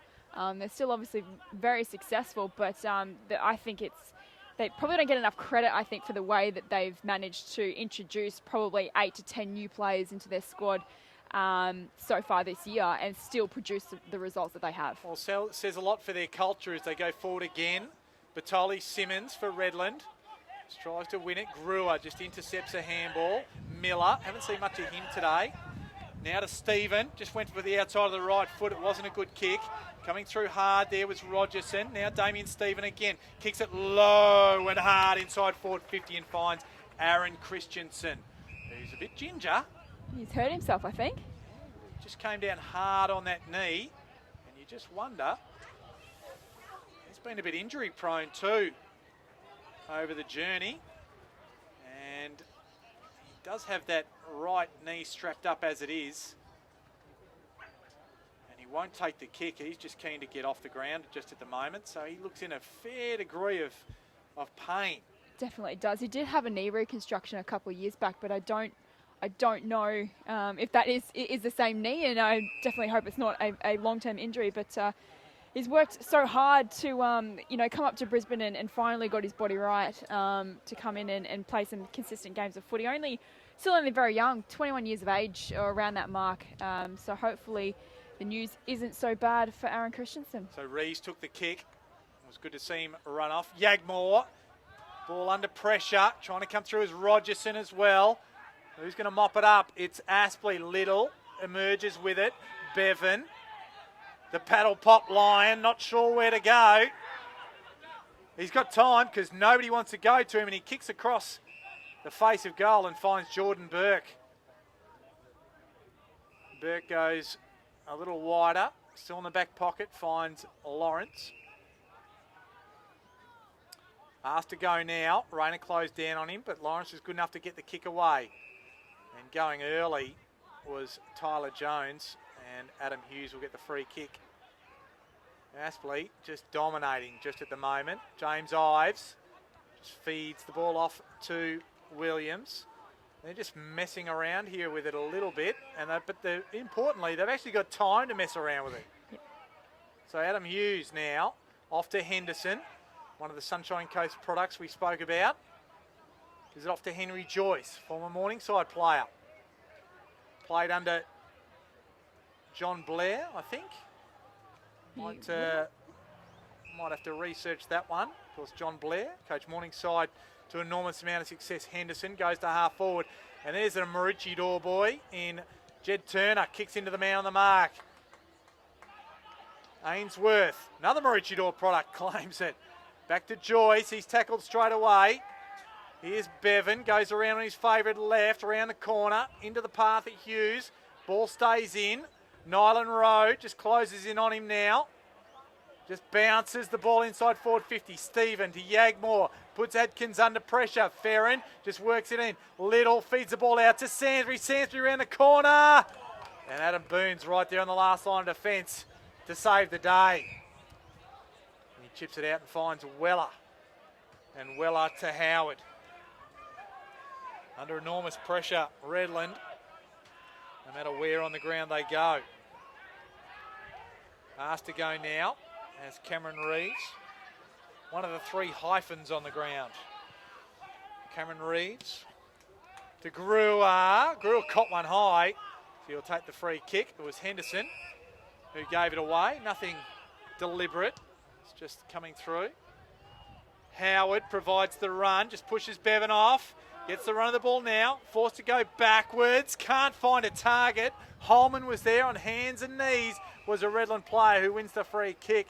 And it's the captain in Tom Salter. So no easy path forward for the Bombers. He goes short. Just can't quite pick up that player. Out there, it's Miller. Miller with the footy. Chips it in to Howard. Howard, he chips it in. Looking for Rogerson. Fletcher McIver's there. Howard comes through again. Looking to provide a little bit of spark with his run. And Holman wraps up Howard on that occasion. Right, a true centre half forward. Just another stats update for you. Aspley lead the clearances 26-24, inside 50s 39-25. I think importantly, actually, they lead the marks 78-57. They've really done well controlling the game through that area. Ball came out of that contest, just kicked up, and Jackson Allen took the easiest of mark defensively. Gives it across to Burke on the clubhouse side of the ground, still at half back. Goes down the line now, looking for Turner, and the kick was a little too far in front of him. And we'll have a throw in. Forward for Aspley on this clubhouse side of the ground. They lead by 46 points. Played a little over 23 and a half minutes gone to this third quarter. Front spot was Walbers. Gets it down to Joyce. He's immediately wrapped up by Batoli Simmons, and we'll have another bounce. Not far from the NEAFL commentary position. A beautiful Tidbold Park, not a cloud in the sky. A beautiful Saturday afternoon. Really is. I feel quite blessed at the moment. Brisbane's really turning on the weather for us, so it's a great day to play footy. Wish I was playing myself sometimes. Thompson, he gets it from the clearance. Redland might need you shortly. If they can't bridge the gap. Good player. Comes from good stock to Jess Webster. Damien Stephen off to Walsh. Now to Salter. They have a man wider. It'll be Miller.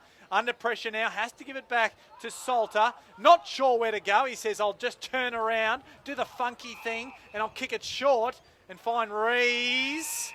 Eventually it ends up with him at centre half forward. They kick it wider, find Batoli Simmons, and they just can't quite find a decent entry inside forward 50. Look for the big man, the mailman, Malone. Goes over the top of him though. Lawrence tried to claim the mark. It was touched on the way through, so he doesn't get it. And winning the free kick, a little bit indiscriminate there was Malone. And it'll be Daniel Henderson with the free kick. Goes out wide, outer side, finds Matthew Payne. Just says, settle down, boys. Bit tired. Been doing a bit of running. Now asked to go. Just chips it up. Little had front spot. But up to the task of spoiling was the Redland defence. And that was Scott Miller. So a throw in. Outer side wing here. Where the lead, approaching three-quarter time, is 46 points to Aspley. Hornets well in control. Stephen dispossessed. Ainsworth tried to get free as well, couldn't do so. Falling in the back, I thought, was McIver on Big O'Donnell. But we'll have a ball up instead, says the umpire. Turner front spot, bats it off. Turning the ball over now is Redland. They take it inside forward 50. Here's Nellis. On that occasion, he's wrapped up. That should have been holding the ball. He just managed to tap in front of himself, so he gets the benefit of the call. Now he regathers, goes to the top of the square. Good spoil there from the defence. And that was Cameron Reeves. But it got right to the line, but beating it just before it got to the line was... I just struggled to pick that up. Joyce, it was. It was Henry Joyce. Put on the afterburners and just towed it for the easiest of goals. He just got there in the end, didn't he? How good was James Nellis? Obviously, a little bit lucky to get away with a free kick there, but his effort just keep the ball in front. I think that's also really stood out as well for Aspley. As I think their intensity, the tackling pressure, they have not given Redland an inch. They look like Redland worked so hard to get the ball forward, and then Aspley can just punish them so easily on the rebound, but it's their effort, I think, that creates those opportunities for them. Nellis and then, of course, Joyce to get to the goal line. So 52 points now the margin, 14-8-92. Redland 6-4-40. Over 27 minutes gone. Brewer misses his target. The story of the day, Howard forced to clean up, gets it out to Weller. Hardly sighted, just his fourth disposal, chips over the top, finds Adrian Williams. Got a feel for him. Delivery to him hasn't been exactly pinpoint today. It's a ball inside forward 50. Jonah Like was the target and Jackson Allen punched it away from him over the boundary line. Have a throw in just inside Redland's forward 50 outer side. You think Aspley will be really pleased with the start to the season so far. They're going to next week with a bye and they'll be sitting, you would think, second on the ladder. Only one loss to the season. It was against NT Thunder up in Darwin in the grand final rematch in round 3. So they're going along quite nicely at the moment. Redland take on Gold Coast next week, which will be a really intriguing contest as Doug Lawrence takes another contested mark in defence. He's done very well, Doug Lawrence. Like a duck to water. He looks at home here at the NEAFL level. Sainsbury got the ball from Lawrence, who in turn gives it to Stanley by foot. Stanley just says, let's get it out of here, puts it to the outer wing. No mark, was punched away from Turner. Coming through there was Payne. Ball ends up from Holman to Ives. Kicked over the top, coming the other way. Was quite brave there from Bevan, as he had defenders closing down on him, but he stood tall. Ball was punched out of play. And right in front of Marks in your bath. Bathroom Resurfacing. Obviously a good sponsor of the Redland Football Club. Good to give them a mention here on NEAFL TV as well. Ives gets the clearance, gets it away, half forward. Coming over the top there was Mellon. Back onto there was Ferrin, gets a handball across. Payne, wrapped up by Howard, manages to get a handball away. Jack Stanley just went in hard there. Holman, that's just what he does naturally. Ball over the top with Payne now, wrapped up. So good work there by the defence. Now they come away with it. It's Christensen back on the ground. Good to see. Goes directly, finds Malone. Well done. Fed back to Christensen. Gives it up. Under pressure to Rees. Has to stand the tackle. Off to Malone. Now Malone inside forward 50. He'll go for home. Which way does it bounce? It doesn't bounce far enough to start with because back on the line there was Lawrence and Jackson Allen. And they kick it out towards Argus. But the siren sounded, and it sounds with a 52-point lead to the Bombers at three-quarter time, 14-8-92. That's Aspley, Redland, 6-4-40. It was a 5-2 third quarter for the Bombers. Yeah, it comes down to that first quarter, 6-1, Aspley against Redland. And Redland, they managed to keep toe-to-toe with Aspley in the second quarter, but, you know, Aspley have just come out here in the third quarter and edged away even more in front, and they just look like they're a very well-oiled machine at the moment. They're getting great use out of the back line. Their run and spread, I think, is really, you know, some of the best that I've seen from them so far this season, and their forward line is just, every time they go in there, they look dangerous. Well, they're missing Hutchinson and they're missing Gross out of their back half of the ground. And that's actually scary because what it does say that they've got fantastic depth through their club to be able to not basically lose a beat in what they're actually doing down the back half of their ground, and the steadiness they show in transporting the ball with their midfield into their forward 50 really is a frightening prospect for a lot of sides that play them this year. Yeah, absolutely. And you can see like Joe Day as well, who normally plays kind of a bit more deeper in attack. He's come up to more like a wing role, and he's giving them even that extra more run and carry that he normally gets out of the back line, but obviously feeding it into attack now. So yeah, I mean, the depth is on show at the moment, and it's a scary proposition, I think, going forward. So John Blair, I think, will be very happy. Could obviously fix up a few skill areas here and there, but otherwise he would be a very happy coach right now. And Redland, Chris David wouldn't be a happy coach because they just haven't been able to find a path forward on a regular occasion. Inside 50s, they're only 30 inside 50s at three-quarter time. Aspley have had 41, and they just dominate 22 scoring shots, Aspley, to just 10 for Redland. So that's the tale of the tape. Jess Webster, we'll be back with you and myself, Mark Kennedy, after three-quarter time. We'll have a rest. The players will have a rest. It is Aspley by 52 points here on NEAFL TV.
And welcome back to Graham Road here. Oh, Graham Road. We're not at Graham Road. We are at Tidbold Park.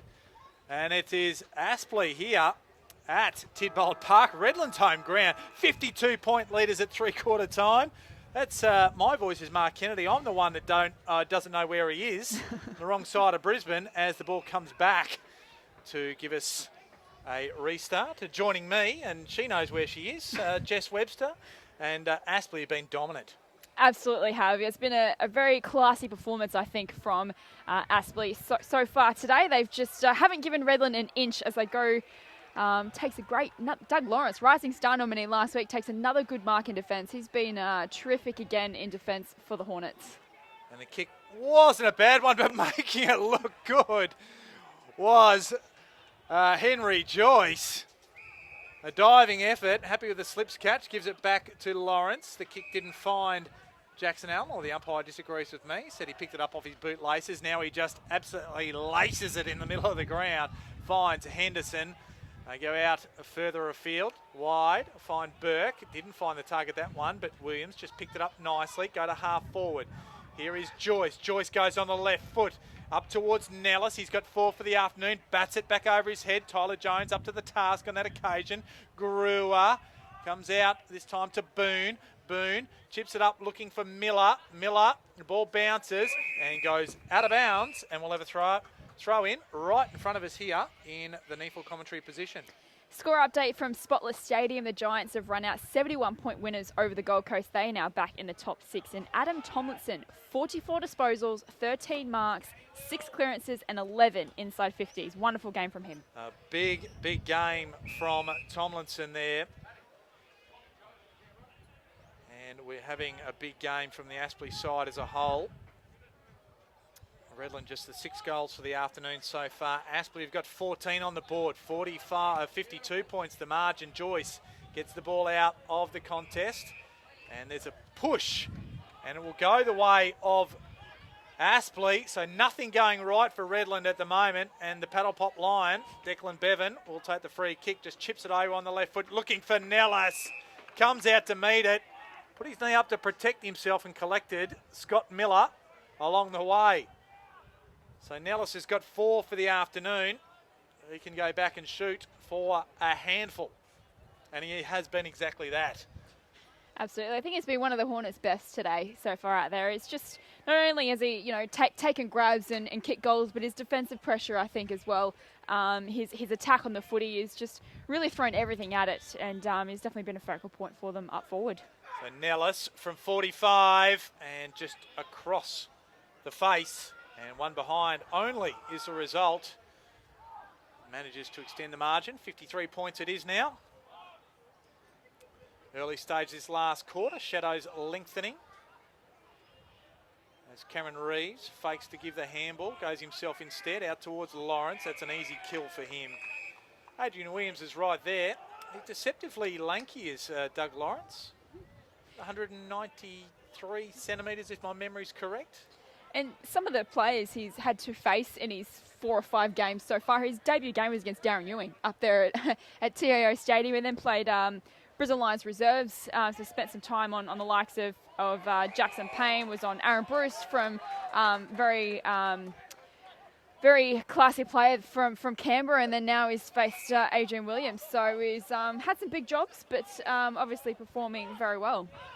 It's a good tackle we just saw from Kyle Walsh.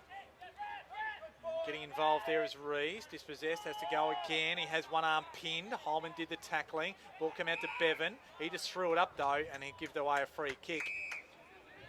And the paddle pop line doesn't like the call. Does he like being called the paddle pop line? Does he like that call? Not sure.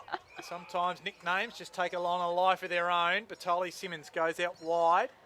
Has Boone, has his kick smothered. Ferrin, he just gathers the ball, goes through the breadbasket of Nellis. Tyler Jones mops it up and can kick it back over the top. Williams just holds Greer off and nonchalantly takes the one-hander and says, play on, I will. Gives it to Joey Day, and then on the outer wing ends up with Matt Payne. Payne inside forward 50. Goes up high. Exacting the spoil was Cameron Reeves. And they'll just keep the ball in the defence. Walsh ended up with it. Cameron Reeves and just chips it off to Rees. And Brad Rees gets it to the run of Miller. Miller chips it up, finds Rogerson.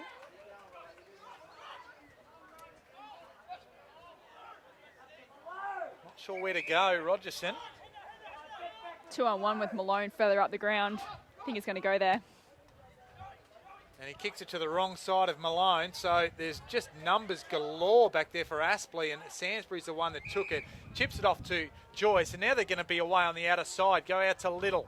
Little, and just making ground there was Brewer, just to hold him up.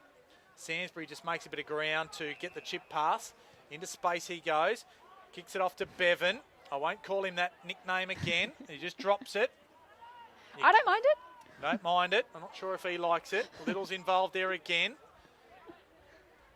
They're just messing around. So the numbers have just arrived for Redland. Brewer off to Batoli Simmons. He's been one of their better players today. Haven't had many really showing. Damien Stephen to half forward. And there's that man again, Lawrence, who just kills the ball over the boundary line and out of bounds. Bit ginger. There is James Rayner just holding a shoulder.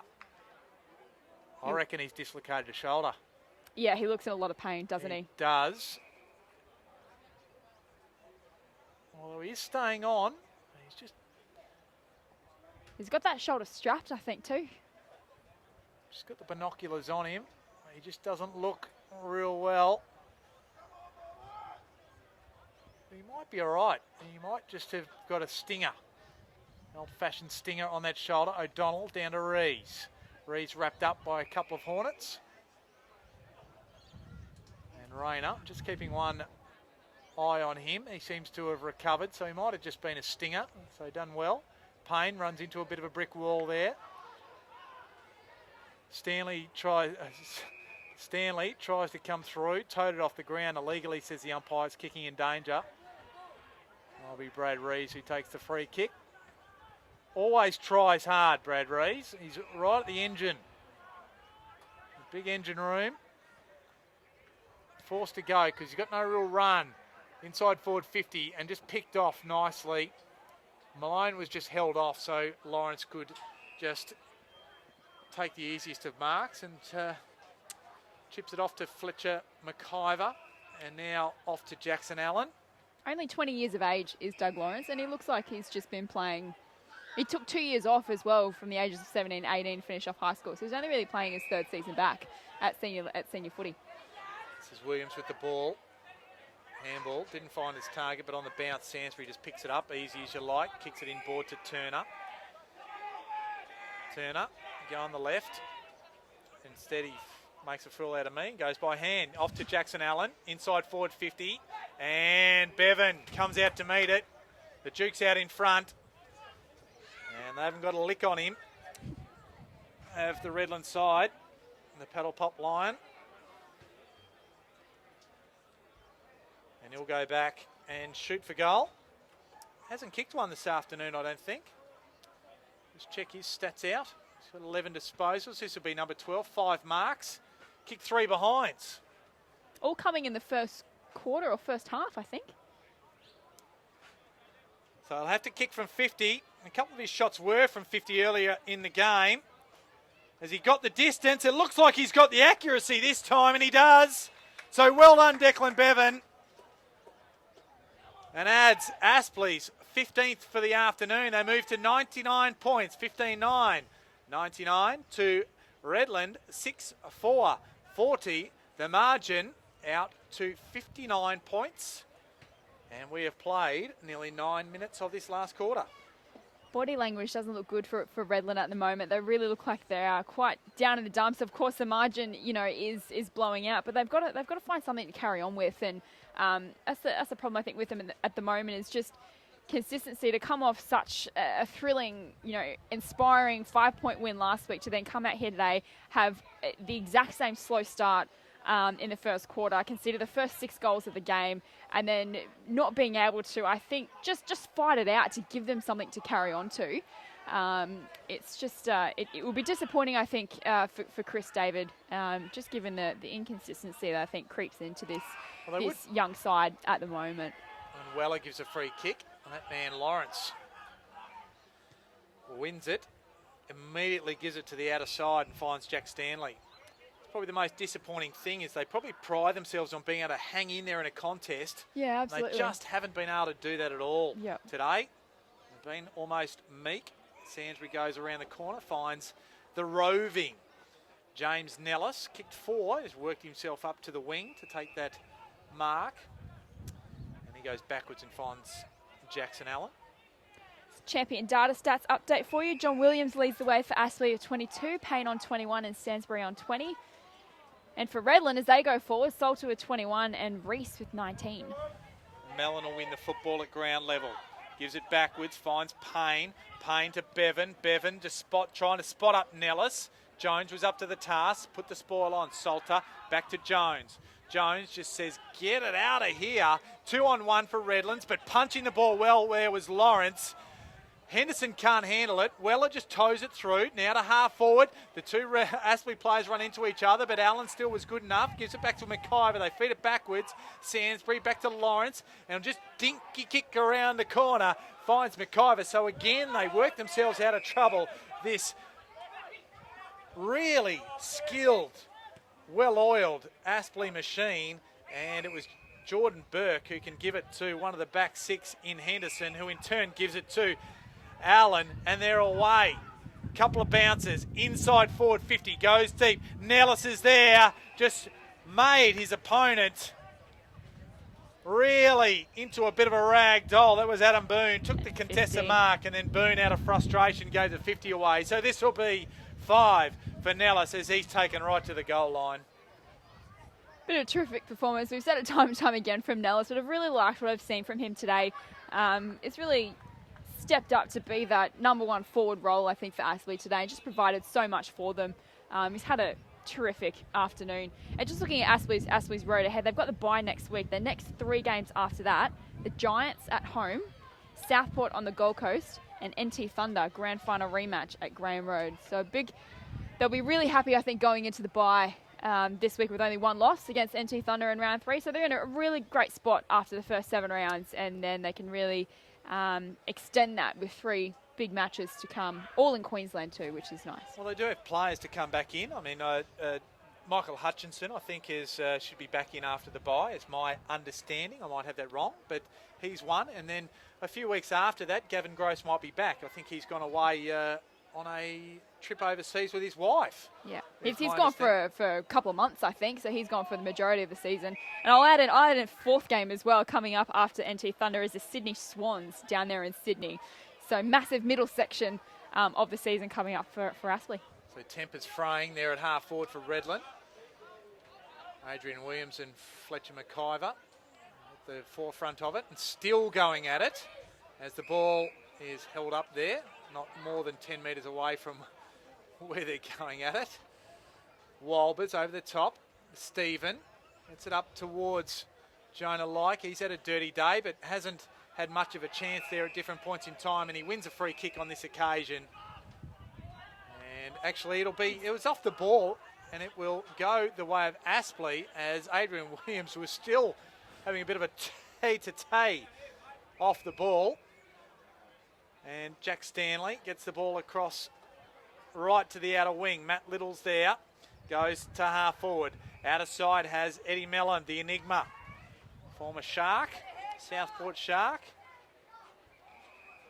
And here's asked to go, goes long inside forward 50. Bevan holds his player off and takes another contested mark. They've been too big, too tall, too strong, too good today, have the Hornets. As we see a blood roll, trying to spot who it is. I think it's Fletcher McIver coming off the ground, or been ordered off the ground for a blood roll. I think it's McIver. I think it might be McIver. McIver was the season, those TV series finished a long time ago. We have Fletcher McIver. I said McIver. I'm going to have to replay this when I get home. That's the benefit of the NEAFL TV coverage. You can look at it again. on the NEAFL website. And Fletcher McIver and a fair bit of claret coming out as Declan Bevan will shoot for goal. And on the left foot goes across the face on this occasion. So that's 1-4 to him for the afternoon. And just on Aspley's forwards, Bevan has taken a number of marks. Nellis as well, 5 goals. It's the delivery as well that has made a difference. Comparing the two sides, Aspley have just made better use of the space going forward, and Redland, you know, it's a skill areas they don't quite kick to the advantage of some of their big forwards down there, and Adrian Williams and Malone as well. So definitely a tale of the day, I think. Forwards for Aspley having a bit of a day out, just considering they're getting great supply. Managed to get the ball to half-back Redland. Now indiscriminate handball comes out of the pack. Ainsworth leads the charge, goes hard at it too. Well done, young man. Gives the handball off for Allen. Allen to Little. Little stepped out of bounds. And a throw-in will come back to where he was and be thrown in. Outer wing. The game winding down. A bit over 16 minutes gone of this last quarter.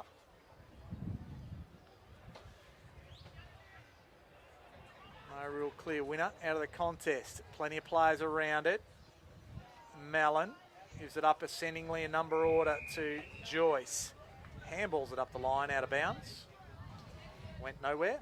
Just having a look at Redland's road ahead as well. They take on Gold Coast next week, which is a massive game for them. The following week, they play NT Thunder in Darwin. Oh, sorry, that's in Alice Springs for Indigenous round.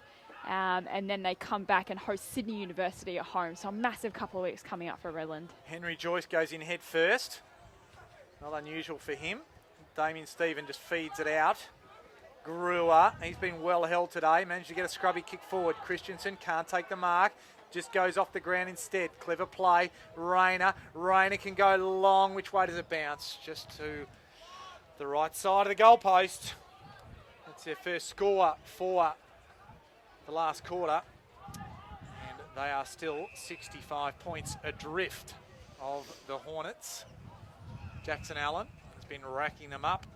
That's number 19 disposal. Good kick it is too. Down the wing finds John Williams. He's at a 22 himself, coming up for number 23.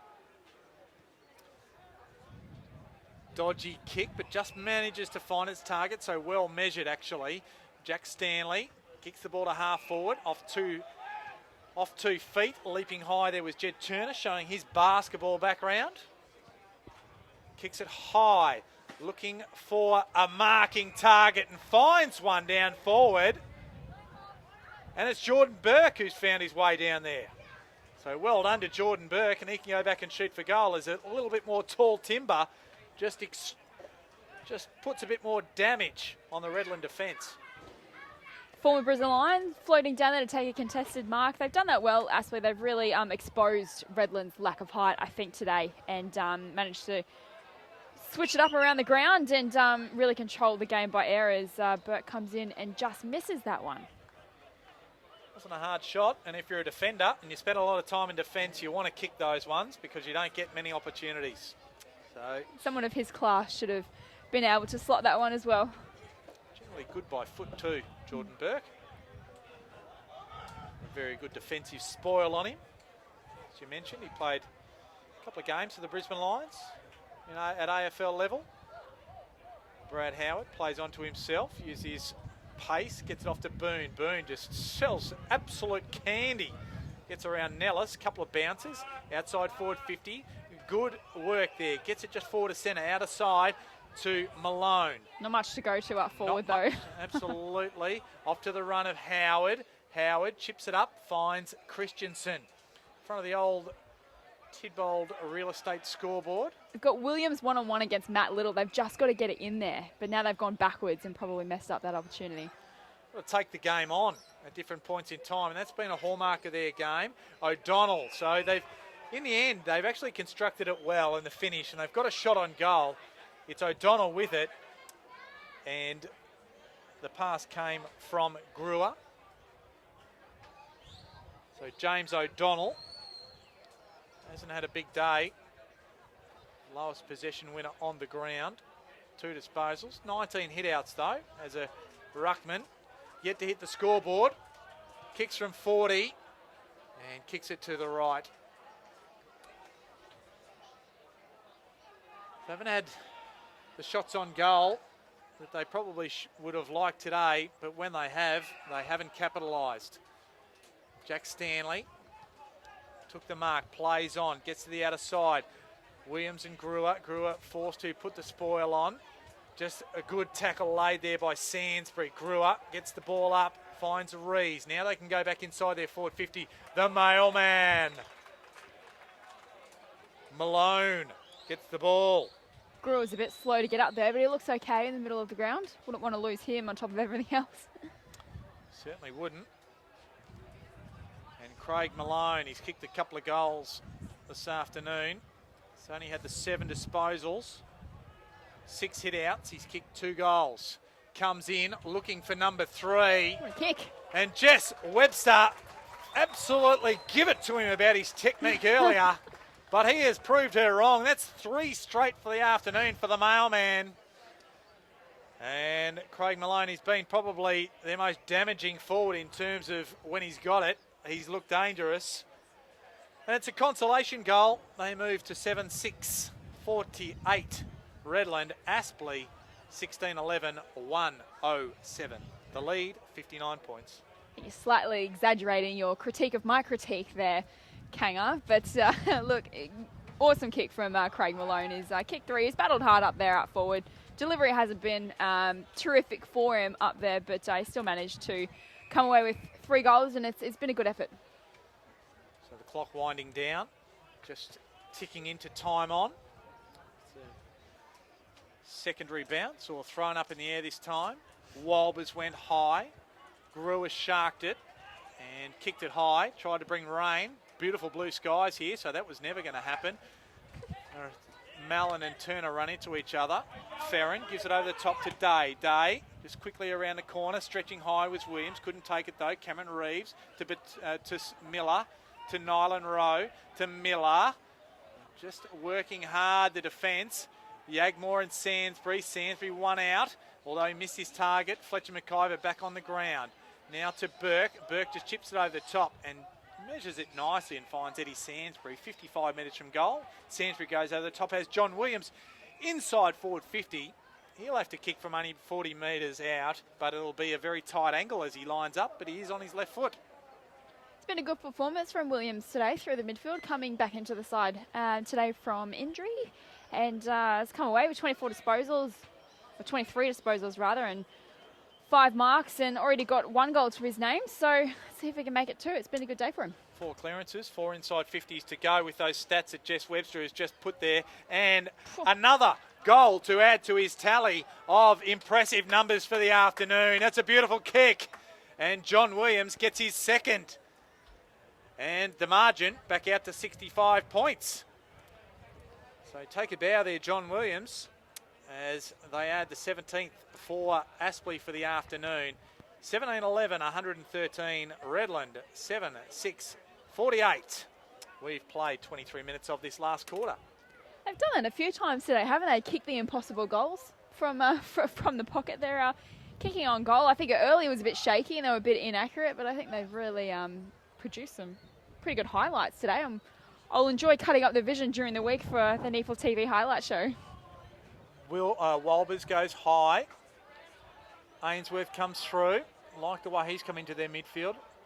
Walbers and Day and Joyce combine. Turner now to Payne. Payne long inside forward 50. It'll go over the back. Getting one arm up was Hughes. Couldn't take it on that occasion. Oh, in trouble. Darcy Rees forced to just cough it up. Little goes around the corner and touch right on the line by another one of the hyphens, Nylan Rowe. So the margin, 66 points now. Bring it in, Rees. No surprise to see him up in the leading possession getters on the ground. Asked to go now, kicks it across the face of goal. Finds Nylan Rowe. Miller under pressure. Nylan Rowe Now off to Thompson. Thompson, usually an accumulator, hasn't been that way today. Cameron Reeves, back to Miller, and now they go up towards Williams. And just coming across nicely there with those go-go gadget arms was Will Walbers. Chips it well and finds John Williams. Hard to miss in those fluorescent orange boots this afternoon. He's off to Jackson Allen. He'll wind up and miss the target. Missed everything. Unless the target was the point post, and which he hits on the full, which will be a Redland free kick for it bounds on the full. Rees will take it. Goes down the line. Plenty of players will contest this one. Over the top there was the big fist of Jordan Burke. We might just go back around the grounds and reiterate those scores, Jess, if you have them in just a moment. Put you on the spot while we had a break in play. We see the ball coming back in. We'll wait till the next break. That might have been a free kick for mine. For too high on O'Donnell. Umpire said no, and we'll have another ball up. And Jess, around the grounds? 3 matches played today. Sydney Uni, really entertaining contest against Brisbane. They came out on top by 10 points. The Swans smashed Canberra 170-28, and the Giants 71-point winners over the Gold Coast Suns at Spotless Stadium.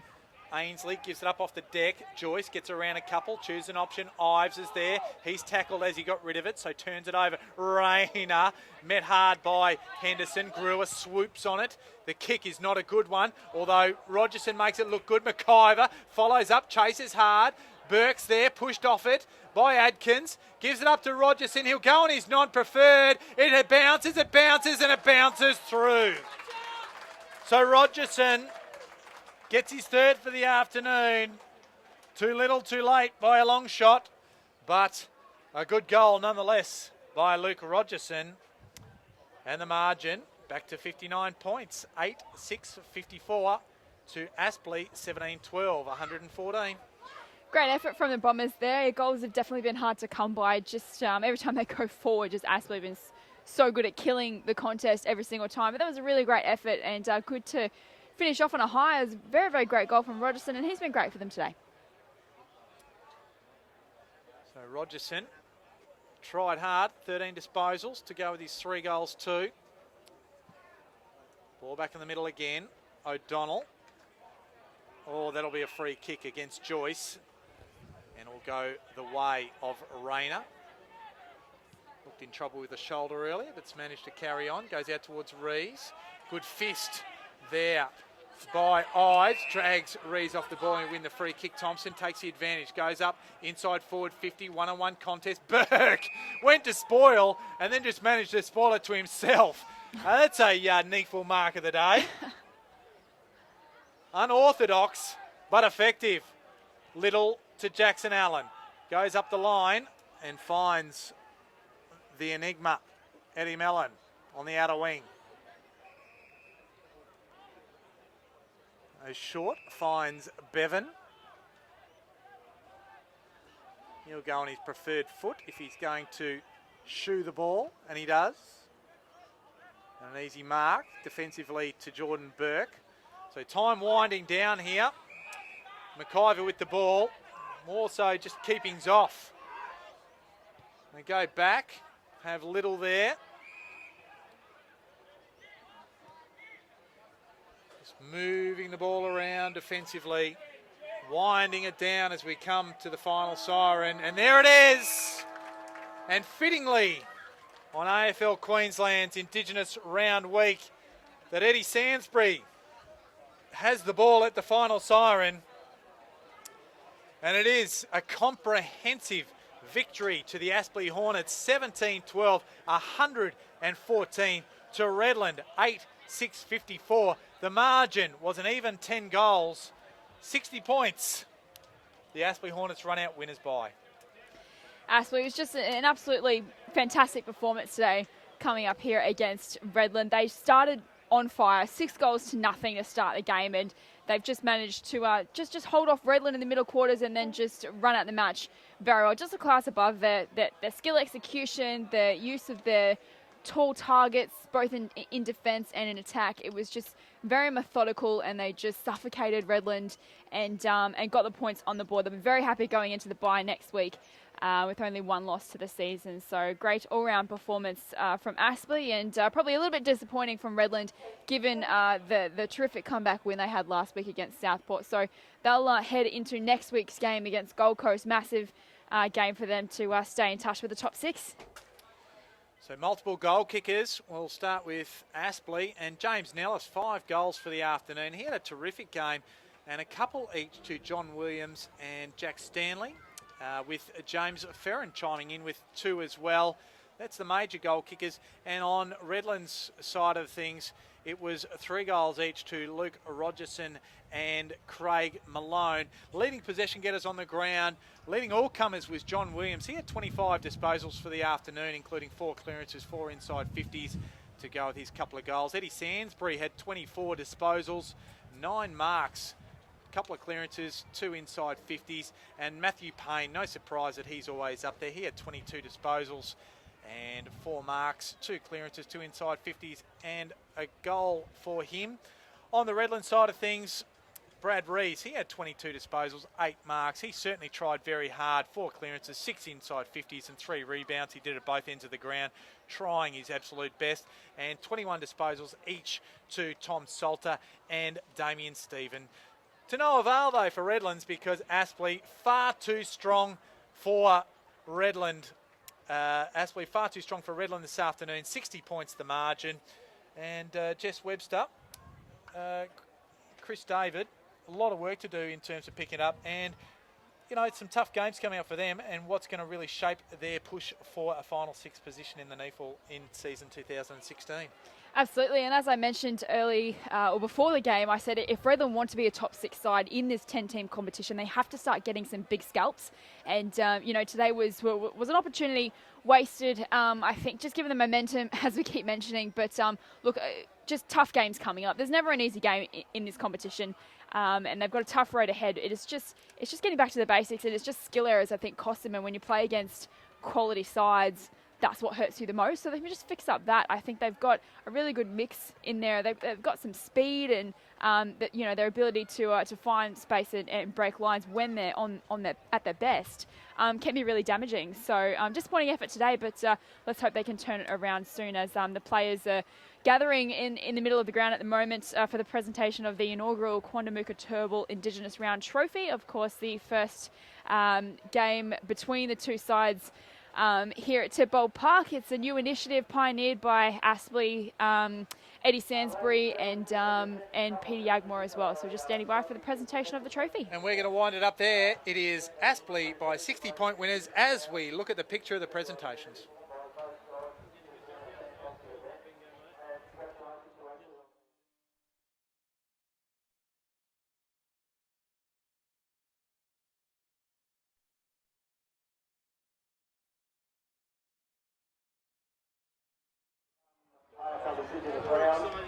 Jersey's a quite spectacular gentleman. He certainly looks the part. Aspley had the best of the day, played very, very well. But our Bombers never gave up trying. Congratulations, Aspley. This is the inaugural trophy, the Quandamooka and Tidbold Indigenous Round Adventure Trophy. And one for the first time, of course, by the Aspley Club. And so I asked Captains Eddie Sansbury and Joe Davis to please come forward to receive the professional trophy. Eddie Sansbury.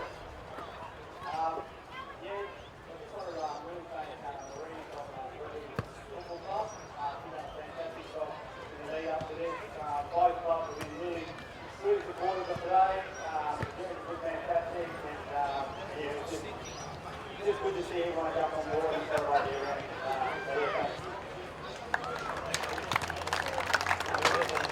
Thank you, Eddie. Thank you, ladies and gentlemen.